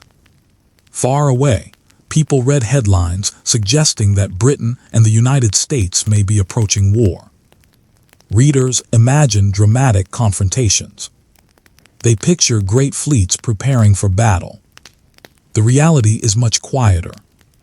A soldier writes a letter home. A sailor repairs a sail. A shepherd counts sheep. A farmer weeds his garden. History is often less dramatic than people imagine. Yet it is no less important. Messages continue traveling between officials. Every letter takes time. Boats carry reports across the channels. Steamships transport mail farther south. Eventually, information reaches government leaders. Each new report confirms the same reassuring fact. No shots have been exchanged. No one has been injured. The officers on both sides are acting responsibly. This gives diplomats time to work. Diplomacy is rarely fast. It is built upon careful conversations, patient listening, thoughtful replies. Sometimes weeks pass between letters. Sometimes months. Every word must be chosen with care. A single sentence may shape relations between nations. While diplomats exchange messages, ordinary life quietly adapts. American soldiers sometimes purchase fresh milk from nearby farms. British sailors occasionally receive vegetables grown by local settlers through lawful trade. Although they serve different governments, everyone still depends upon simple things: good food, fresh water, warm clothing, shelter from rain. The seasons continue changing. Summer slowly begins giving way to autumn. The air becomes cooler. Morning fog grows thicker. The forests take on richer colors. Golden grasses wave gently beneath gray skis. The camps prepare for colder weather. Extra firewood is gathered. Tents are repaired. Warm blankets are aired and folded. Life settles into a routine that almost feels peaceful. Visitors arriving on the island are often surprised. They expect tension. Instead, they find quiet discipline. There are guards. There are patrols. But there is also courtesy. The officers understand that every calm day makes peace more likely. Every peaceful sunrise is a small victory. The settlers come to appreciate this unusual situation. Their homes remain safe. Their children continue growing. Their crops are harvested. The sheep remain healthy. Fishing boats still leave before dawn. Life, despite everything, goes on. Perhaps that is one of history's greatest lessons. Even while governments debate borders and treaties, ordinary people continue living their ordinary lives. They bake bread. They mend clothes. They gather around evening fires. They celebrate birthdays. They comfort neighbors during illness. History often unfolds quietly in the background of everyday life. As another evening settles over San Juan Island, the sky glows with soft shades of amber and rose. The British ships rock gently at anchor. Lanterns begin to shine from their decks. On shore, small campfires flicker outside the American tents. Smoke rises into the cool evening air. Somewhere in the forest, an owl begins its nightly call. The sea reflects the first stars of the evening. Everything feels wonderfully still. It is a stillness protected not by weapons, but by wise decisions. By officers who understand that true strength is sometimes found in patience. By leaders who know that peace, though quieter than war, often requires even greater courage. The disagreement has not yet been solved. The question of the border remains unanswered. But the greatest danger has begun to pass. The island has been given something precious. Time. Time for diplomats to think. Time for governments to speak. Time for cooler minds to guide events. And all because a handful of thoughtful people chose restraint over pride. As the night grows deeper, and the moon casts a silver path across the peaceful waters of the Salish Sea, let us quietly leave the soldiers and sailors to their evening watch. In the next chapter, we will explore what life became like during the long, peaceful joint occupation of San Juan Island, where British and American forces lived side by side for years without fighting, creating one of the most extraordinary chapters of peaceful coexistence in military history. The evening has become wonderfully quiet. Perhaps the only sound around you now is the gentle rhythm of your own breathing. Maybe the outside world has faded into silence. This is a peaceful place to be. A quiet story, a quiet night, and another gentle walk through history. Let us return once more to San Juan Island. The great excitement that followed the shooting of the pig has slowly settled. The fear of immediate conflict has begun to fade. The soldiers remain. The British ships still visit the nearby waters. The settlers continue their daily work. But the island no longer feels as though it stands on the edge of war. Instead, something rather unusual begins to happen. Life finds a new rhythm. The American soldiers remain on one part of the island. The British establish their own camp in another area. Both sides continue to believe their nation has a rightful claim. Yet neither side wishes to begin a fight. So for the time being, they simply live together. It is one of the most remarkable arrangements in military history. Imagine looking down upon the island from a high hill. To the south, you see the American camp. Rows of neat white tents have slowly been replaced by more comfortable wooden buildings. Simple roads connect the camp. A flag waves gently above the parade ground. Smoke rises from chimneys as breakfast is prepared. Far to the north lies the British camp. Their tidy wooden buildings stand among green fields. Gardens grow beside the officers' homes. The Union flag moves gently in the morning breeze. Between these two camps stretches a landscape of forests, farms, quiet beaches, and open meadows. No walls divide them. No great fortress stands between them. Only the peaceful countryside. Each morning begins much the same way. The first rays of sunlight touch the water. The soldiers wake. Bugles sound softly across the camps. Breakfast is prepared. Coffee is poured. Fresh bread is sliced.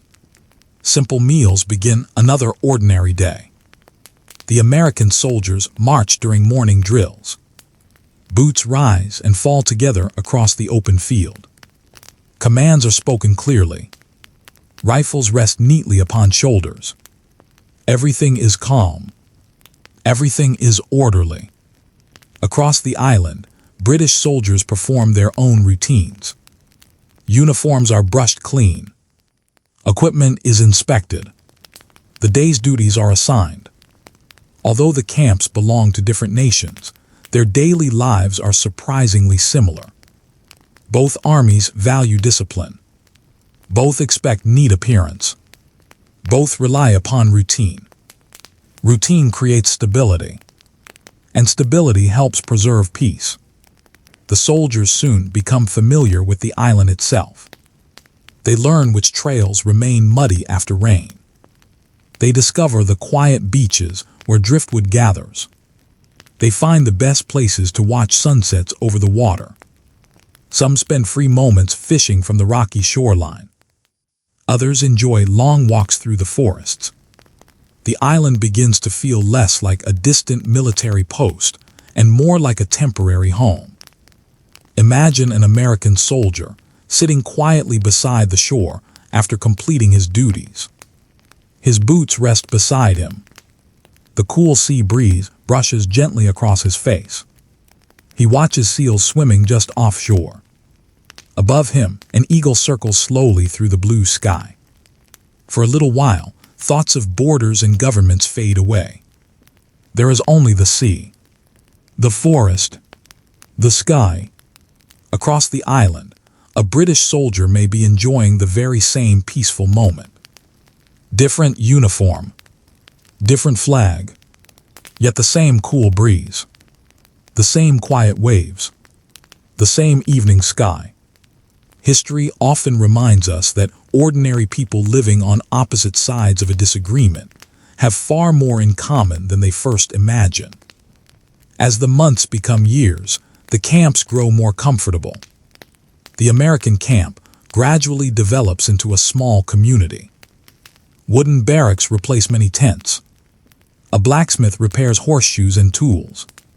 Storehouses protect supplies from the weather. Small gardens produce fresh vegetables. The British camp develops in much the same way. Neat officers' quarters stand among carefully tended lawns. Fruit trees begin to grow. Flowers appear beside several buildings. The camp looks almost like a peaceful village. Visitors are often surprised by its beauty. Life on the island becomes wonderfully predictable. The changing seasons guide everyone's routines. Spring brings fresh green leaves to the forests. Wildflowers bloom across the meadows.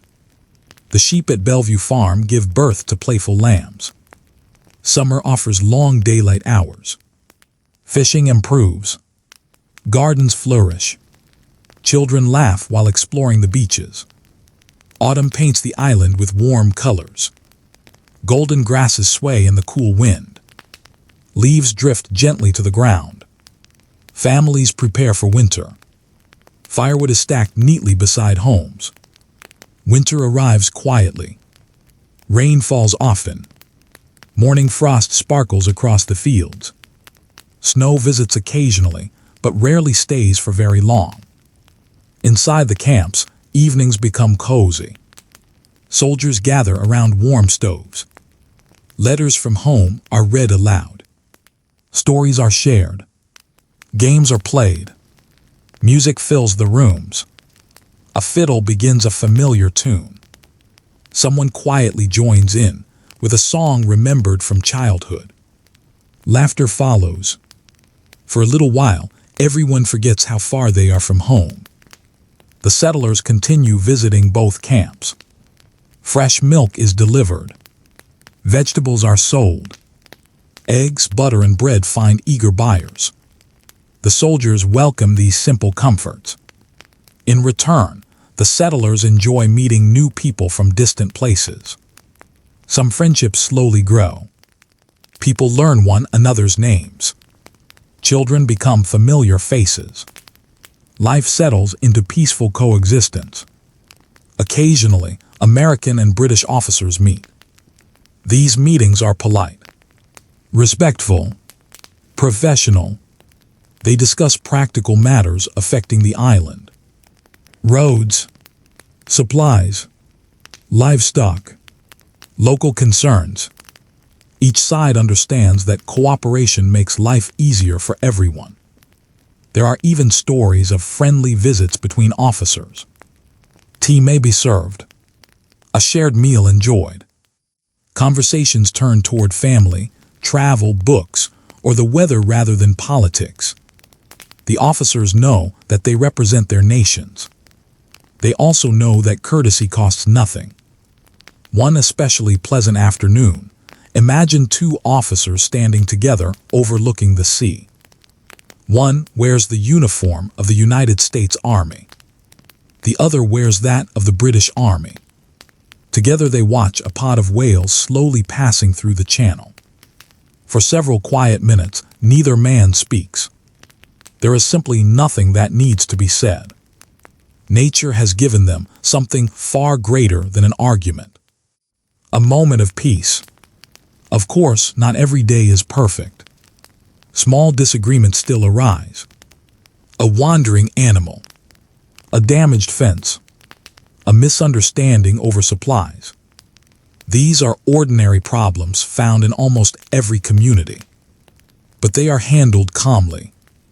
The officers understand that even the smallest argument could be misunderstood. Patience remains everyone's greatest strength. Back in London and Washington, diplomats continue working toward a permanent solution. The discussions are slow, very slow. Years pass.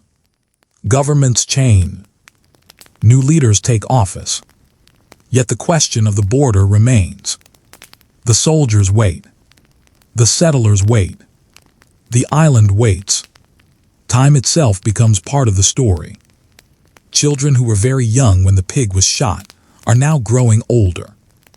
Some barely remember the excitement of those first weeks. To them, having both British and American camps on the island seems almost normal. It has simply become part of everyday life. The sheep continue grazing across Bellevue Farm. The forests continue growing. The tides continue arriving exactly on schedule. The moon continues rising above the peaceful waters each night. Nature is wonderfully patient. Perhaps people can learn patience from nature. As another gentle evening settles across San Juan Island, lanterns begin glowing in both camps. Smoke rises softly into the cool air. Somewhere a dog barks happily. Somewhere else, a horse quietly stamps its hoof. The stars slowly appear overhead. British soldiers prepare for the night watch. American soldiers do the same. Both look out across the same peaceful island. Both see the same moon. Both hear the same waves brushing against the shore. Without realizing it, they are creating one of history's finest examples of peaceful military coexistence. They have shown that armed forces can stand ready without becoming enemies. That respect can exist even during disagreement. That patience may accomplish what weapons never could. As the night grows deeper and the island settles into another peaceful sleep, let us continue our journey. In the next chapter, we will leave the quiet camps for a while and follow the long diplomatic path that eventually carried this unusual dispute across the Atlantic Ocean, where kings, ministers, and international judges would finally be asked to decide the future of these peaceful islands. The night has become even more peaceful. Perhaps the story now feels like the slow movement of gentle waves upon the shore. There is no need to hurry toward the ending. History itself did not hurry. The people living through these events certainly did not. They waited, sometimes for weeks, sometimes for months, sometimes for years. Tonight we will wait with them. Let us quietly leave the camps on San Juan Island and travel far across the Pacific Ocean. Imagine a steamship beginning its long journey. The island slowly disappears behind the morning mist. The forests become smaller and smaller until they are only a dark line against the horizon. The sea stretches endlessly in every direction. Days pass. The ship stops at busy ports. Mail is unloaded. New passengers come aboard. Fresh supplies are carried into the cargo hold. Then the voyage begins again. The Pacific Ocean is enormous. Even today, crossing it takes time. In the middle of the 19th century, the journey feels even longer. Every letter written on San Juan Island travels slowly from hand to hand. A messenger carries it to a waiting ship. The captain carefully stores it with dozens of other letters. Weeks later, another official opens the package and reads words that were written long before. Nothing happens quickly. Every decision requires patience. That patience becomes one of the greatest reasons peace survives. If messages had traveled instantly, perhaps tempers would have risen just as quickly. Instead, the long distances give everyone time to think, time to reconsider, time to choose careful words rather than angry ones. Back in Washington, D.C., government officials study maps spread across polished wooden tables. Washington, D.C. The maps are beautiful. Lines have been drawn with careful hands. Rivers twist through forests. Mountains rise in tiny shaded patterns. The islands are marked with delicate ink. Yet something important remains uncertain. Where exactly should the international border pass? Many officials return to an agreement made years earlier. In 1846, Britain and the United States signed the Oregon Treaty. Oregon Treaty. At the time, the treaty seemed like a great success. Both nations wished to avoid conflict. The agreement settled much of the boundary between British North America and the United States. Instead of arguing endlessly, diplomats reached a compromise. The treaty explained that the border should follow the 49th parallel westward until it reached the sea. Then it would continue through the middle of the channel before reaching the Pacific Ocean. Those few words sounded perfectly reasonable. At least they did in 1846. The problem was simple. No one clearly explained which channel they meant. Looking at a modern map, the answer may seem obvious. But to diplomats working with imperfect maps and incomplete surveys, it was far less clear. There were two possible waterways. One was the Rosario Strait, lying to the east of the San Juan Islands. The other was the Haro Strait, lying to the west. Rosario Strait. Haro Strait. If the border followed Rosario Strait, the San Juan Islands would belong to Britain. If it followed Haro Strait, the islands would belong to the United States. The treaty itself did not settle the question. Each nation read the same words and reached a different conclusion. Neither side believed it was being unreasonable. That is one of the interesting lessons of history. Not every disagreement begins because someone wishes to be unfair. Sometimes people simply understand the same words in different ways. Imagine two neighbors reading directions to the same destination. One believes the instructions mean turning left. The other believes they clearly mean turning right. Neither person is trying to deceive the other. Both honestly believe they have understood correctly. The San Juan dispute grows from exactly this kind of misunderstanding. Across the Atlantic Ocean, Officials in London study the same maps. London. British ministers review reports from Governor James Douglas. Naval officers submit careful observations. Surveyors compare old charts with newer ones. Every document is examined closely. The British government also wishes to avoid war. The memory of earlier conflicts between Britain and the United States still lingers. The War of 1812 is not ancient history. War of 1812. Many people who remember those difficult years are still alive. Neither country wishes to repeat that experience. Trade between Britain and the United States is growing. Merchants benefit from peaceful relations. Families travel between the two countries. Ships carry goods across the Atlantic every day. War would interrupt all of this. Both governments understand the cost, so they continue talking. Talking may seem ordinary. It may even seem slow. Yet every peaceful conversation is another day without violence.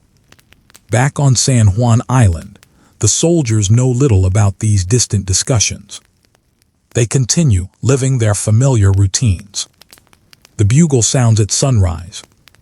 Breakfast is prepared. Horses are fed. Gardens are tended. Life goes on. Sometimes weeks pass without any important news arriving from the mainland. The settlers become experts at waiting. Waiting for ships. Waiting for letters. Waiting for decisions made thousands of miles away. Children grow taller. New babies are born. Families celebrate holidays. Neighbors help one another during harvest. The island itself seems content simply to continue existing, while distant governments search for answers. Years pass in this gentle rhythm. One season follows another. Spring flowers bloom. Summer sunshine warms the fields. Autumn paints the forests gold. Winter rains wash the hillsides clean. The dispute remains, but so does the peace. Historians often admire this remarkable period. Two nations disagree strongly about ownership. Both send military forces. Both believe they are right. Yet year after year, they refuse to let pride overcome common sense. Instead of fighting, they continue talking. That choice is far more difficult than it first appears. It requires trust, patience, self-control, respect. Every officer on the island understands that one careless action could undo years of peaceful coexistence. Every sailor knows that one unnecessary cannon shot might begin something impossible to stop. Fortunately, calm judgment continues guiding events. The island becomes an unusual symbol, not of victory, not of conquest, but of restraint. As evening settles across both camps once again, lanterns glow warmly inside wooden buildings. A soldier finishes writing a letter home. A British officer closes a book before bedtime. A farmer checks that the animals are safely inside their fences. The sea grows still beneath the fading light. Somewhere offshore, a whale rises gently to breathe before disappearing beneath the dark water. The stars begin filling the sky. The same stars shine above London. The same stars shine above Washington. Though separated by vast oceans, the people making these decisions all sleep beneath the same night sky. It is a quiet reminder that the world is smaller than it sometimes seems. The answer has not yet arrived, but it is drawing closer with every passing year. The governments are beginning to understand that this unusual disagreement may require someone outside the dispute to make the final decision. Someone respected by both sides. Someone trusted to judge fairly. As the island falls peacefully asleep beneath the soft glow of the moon, our own journey continues. In the next chapter, We will meet the unexpected ruler who was invited to settle the pig war once and for all, bringing an end to years of uncertainty without a single great battle being fought. The night has become wonderfully calm. Perhaps your eyes are beginning to feel heavy. Perhaps you have already drifted in and out of sleep once or twice. That is perfectly all right. History has a gentle way of continuing, whether we are fully awake or quietly dreaming. So let us take another slow walk through the story. The years continue to pass on San Juan Island. The American camp remains peaceful. The British camp remains peaceful. The settlers continue raising families. Children who were once small enough to be carried in their parents' arms are now old enough to help with the harvest. Young trees planted beside simple cabins have begun to grow taller. Garden fences have weathered many winters. The island has settled into an unusual routine. It is a place with two armies, two flags, two governments claiming authority, yet only one peaceful community. Visitors arriving for the first time often find the situation difficult to believe. They expect arguments. Instead, they discover courtesy. They expect tension. Instead, they find neighbors exchanging friendly greetings. They expect signs of war. Instead, they hear sheep calling from green hillsides and waves gently touching the shore. It is almost as though the island itself has decided that peace is more important than politics. Far away, however, governments know that the question cannot remain unanswered forever. One day, the border must be settled. One nation will officially receive the San Juan Islands. The other will accept the decision. But how can such a decision be made fairly? Britain believes its interpretation of the Oregon Treaty is correct. The United States believes exactly the opposite. If either nation simply declares itself the winner, the disagreement may begin all over again. So a different idea begins to take shape. Instead of deciding the matter themselves, both governments agree to ask a respected, neutral leader to study the evidence. This is an important idea. Today we call it arbitration. Instead of solving a disagreement through force, both sides agree to let an independent person make the final decision. It requires trust. It also requires humility. Both governments must accept that they might not receive the answer they hope for. Yet they choose this peaceful path. It is another quiet victory for diplomacy. Now our journey carries us across the Atlantic once again. Beyond the busy ports of Britain. Beyond the calm waters of the North Sea. Across rivers, forests, and growing cities. Eventually, we arrive in the heart of Europe. There, in the Kingdom of Prussia, lives one of the most respected rulers of his time. His name is Kaiser Wilhelm I. Wilhelm I. Wilhelm is known throughout Europe as an experienced monarch. He has spent many years dealing with governments, armies, and diplomacy. Both Britain and the United States believe he will consider the matter carefully and fairly. Imagine the moment when official documents arrive at his court. Beautifully written papers, carefully folded maps, letters prepared by skilled diplomats, reports gathered over many years. Every page tells part of the story. There are descriptions of the islands, maps showing different channels, copies of the Oregon Treaty, statements from surveyors, arguments presented by both governments.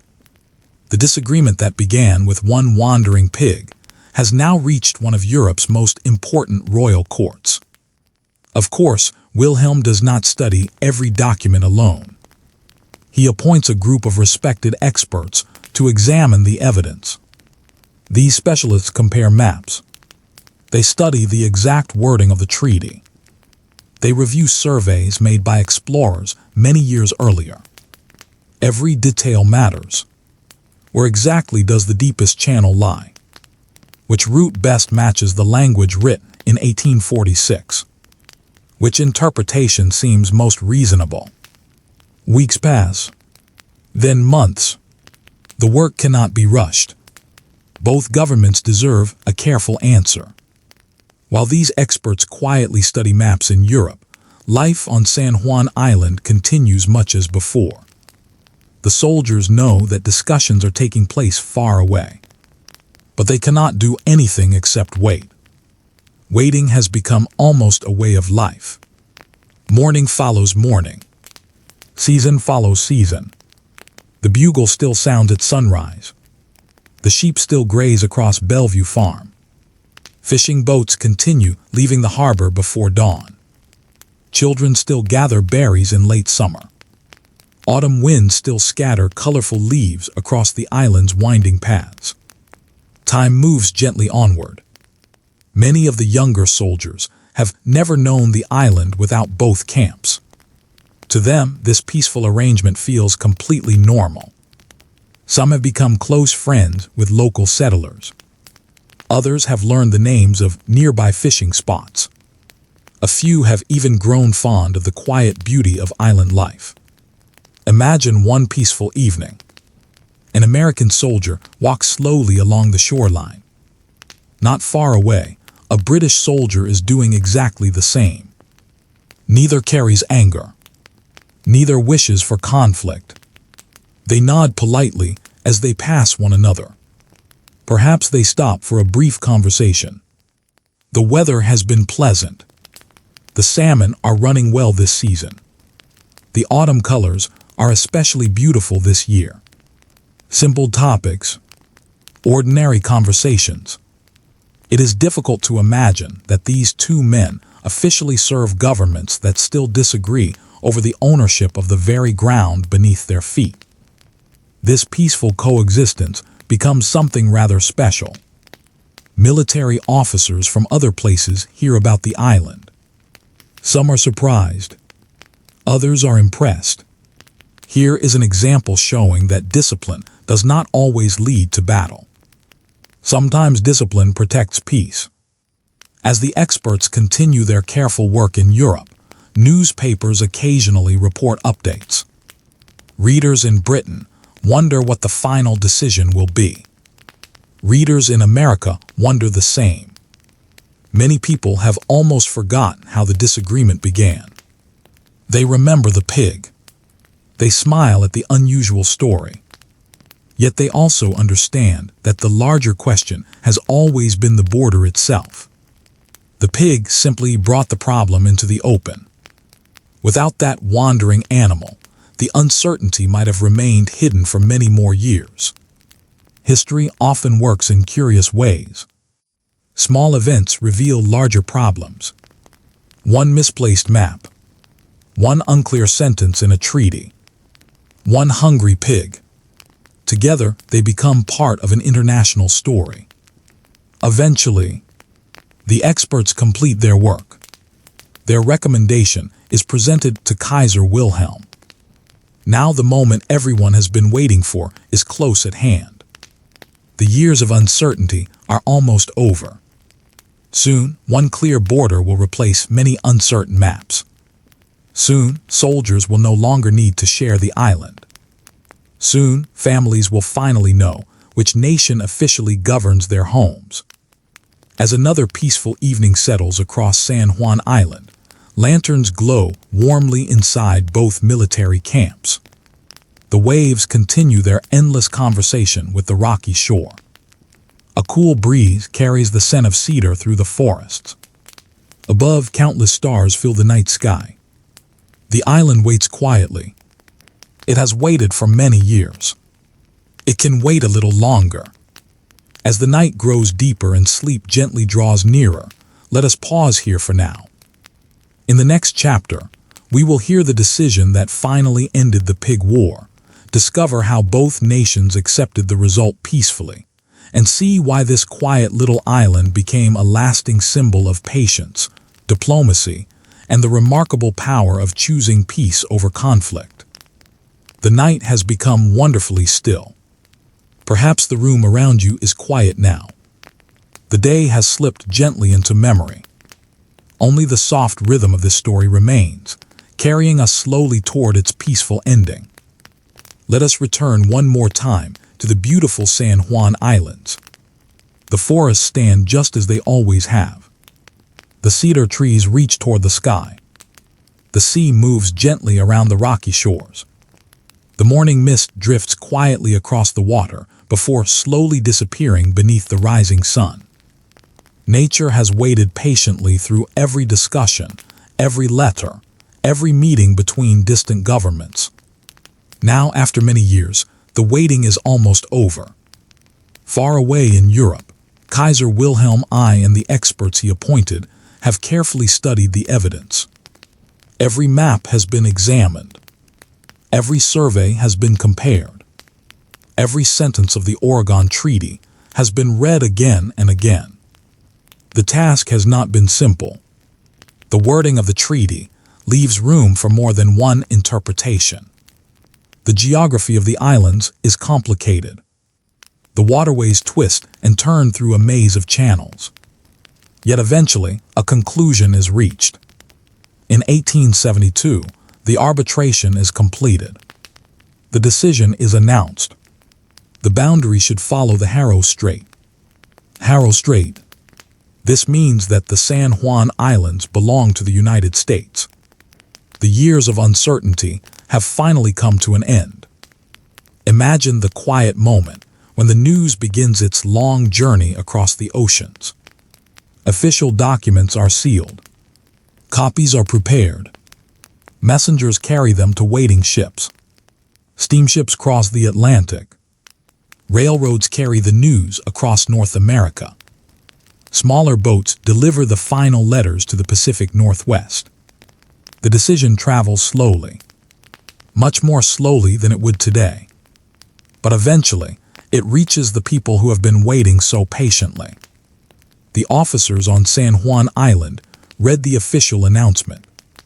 The words are simple. The meaning is clear. The question that has remained unanswered for so many years has finally been settled. What happens next is one of the most remarkable parts of the entire story. There are no angry crowds, no shouting, no fighting, no last attempt to change the outcome. The British government accepts the decision.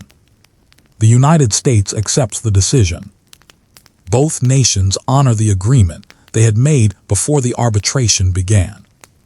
This simple act of keeping a promise helps preserve the peace. For the British soldiers, the time has come to prepare for departure. Imagine the quiet activity inside the British camp. Soldiers carefully fold blankets. Equipment is packed into wooden crates. Furniture is loaded onto wagons. Flags are lowered with respect. The camp that has been their home for more than a decade slowly begins to empty. Some of the men have spent many years here. They know every trail through the forests. They recognize the changing tides. They have watched the same sunsets over the water countless times. Leaving is not easy. Although they are returning to British territory, many have grown fond of the island. Some pause for one last walk along the shoreline. Others stand quietly beneath the tall trees. Perhaps they think about the friends they have made. Perhaps they remember peaceful evenings around the campfire. Perhaps they smile at the strange story that brought them here in the first place. The American soldiers watch these preparations with quiet respect. There is no celebration meant to embarrass the departing troops. There is no mocking. The officers understand that the British soldiers have carried out their duties with professionalism. They have helped keep the peace during difficult years. That deserves respect. On the day of departure, boats wait near the shore. The sea is calm. The weather is kind. British soldiers board one by one. Some wave farewell to familiar faces on the island. The boats slowly pull away from the beach. The distance between the island and the departing ships gradually grows larger. The Union flag continues to fly from the vessels, until they disappear beyond the horizon. It is a quiet goodbye, one marked by dignity rather than bitterness. The British camp is left behind. Over time, many of its buildings remain standing. Some become part of the island's continuing story. Others slowly weather beneath the changing seasons. Grass begins growing where soldiers once marched. Birds nest in nearby trees. Nature gently reclaims the landscape, just as it always does. The American camp also begins to change. Without the uncertainty of the border dispute, military life gradually becomes quieter. Eventually, even the American military presence is reduced. The island slowly returns to being what it had always wished to be. A peaceful place where families could live, work, and build their futures. The settlers continue farming. Children continue growing. Fishing boats continue crossing the calm waters. The sheep still graze across the meadows. The forests remain patient. The tides continue their endless rhythm. Life moves forward. The story of the Pig War begins spreading far beyond the Pacific Northwest. People hear about the disagreement. At first, they often laugh. A war over a pig. It sounds almost impossible. But those who look more closely discover something much more meaningful. The pig was never truly the real issue. The wandering animal simply brought attention to a border that had never been clearly defined. The true achievement was not avoiding a disagreement. The true achievement was avoiding violence. That is why historians continue telling this story today. It reminds us that even serious disagreements can sometimes be settled through patience, careful discussion, and mutual respect. San Juan Island becomes a quiet symbol of diplomacy. Its story is shared in classrooms. Visitors walk through the old camps. They stand where British soldiers once lived. They visit the places where American troops built their camp. They walk across peaceful fields where sheep once grazed. Some even visit the area where Lyman Cutler's potato garden once stood. Very little remains of that simple patch of earth. Time has changed the landscape, yet the memory remains. Imagine visiting the island today. The forests are still there. The beaches remain beautiful. Whales still pass through the surrounding waters. Eagles still soar high above the evergreen trees. The same cool sea breeze still carries the scent of cedar and salt. Most visitors come seeking beauty and quiet. Many leave with a new appreciation for the remarkable story that unfolded here. It is comforting to know that one of history's strangest international disputes ended not with a battlefield, but with a peaceful agreement accepted by both sides. That is a rare gift in history. As another gentle evening settles across the island, the sun slowly sinks below the western horizon. Golden light reflects across the calm sea. The forests grow darker. Lanterns begin glowing inside the scattered homes. The waves continue whispering against the shore. Nothing seems hurried. Nothing seems troubled. The island has finally found the certainty it lacked for so many years. And perhaps, after all this time, it deserves the peaceful silence that now surrounds it. As the stars begin filling the sky above the San Juan Islands, let us quietly continue toward the final chapter of our journey. There, we will gently reflect upon everything we have discovered together, from one wandering pig and a humble potato garden to a lasting lesson about patience, understanding, and the quiet strength of choosing peace. The night has become very still now. Perhaps your eyes are already closed. Perhaps you are listening only to a few quiet words before sleep gently carries you away. That is a peaceful way to end our journey. So let us return one last time to the San Juan Islands. Imagine standing on a quiet hillside as the day slowly comes to an end. The air is cool. The sea stretches out before you, calm and shining beneath the fading light. The forests are wrapped in deep shades of green. The gentle breeze carries the fresh scent of cedar trees and salt water. A small group of sheep grazes peacefully across the meadow. Far below, tiny waves softly brush against the rocky shore. Everything feels exactly as it should. It is difficult to believe that this peaceful place once stood at the center of an international disagreement. Yet perhaps that is exactly what makes the story so memorable. History often tells us about great armies, powerful kings, famous battles, large cities, towering castles. But every now and then, history chooses something much smaller. A quiet island, a humble potato garden, a wandering pig looking for breakfast. And somehow, those ordinary things become part of an extraordinary story. The Pig War reminds us that history is not always shaped by dramatic moments. Sometimes it is shaped by ordinary people making careful decisions. Lyman Cutler was simply trying to protect his crops. Charles Griffin was simply trying to protect his property. Neither man expected to become part of history.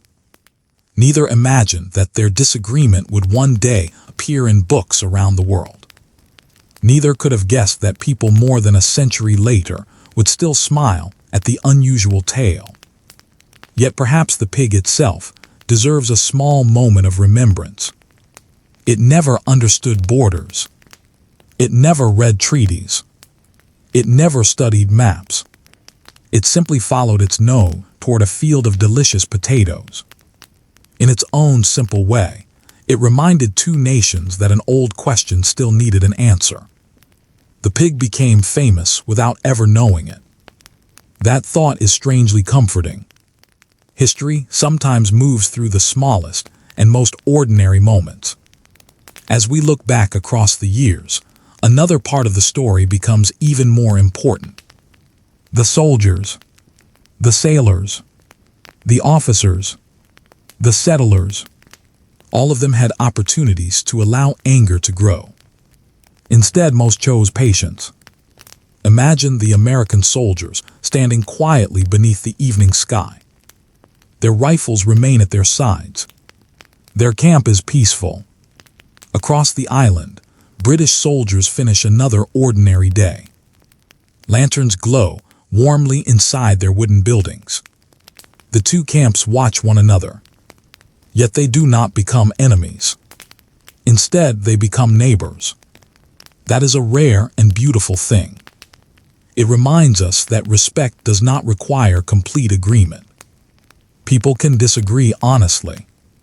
They can believe different things. They can see the same map in different ways. And still choose kindness. Still choose patience. Still choose peace. Perhaps that is why this story has remained so popular for so many generations. It offers hope. Not loud hope. Not dramatic hope. Quiet hope. The kind that grows slowly. Like a tree planted beside a simple wooden cabin. Like a friendship formed between neighbors. Like trust built one peaceful day at a time. The San Juan Islands themselves continue much as they always have. The forests still welcome the morning mist. The whales still travel through the surrounding waters.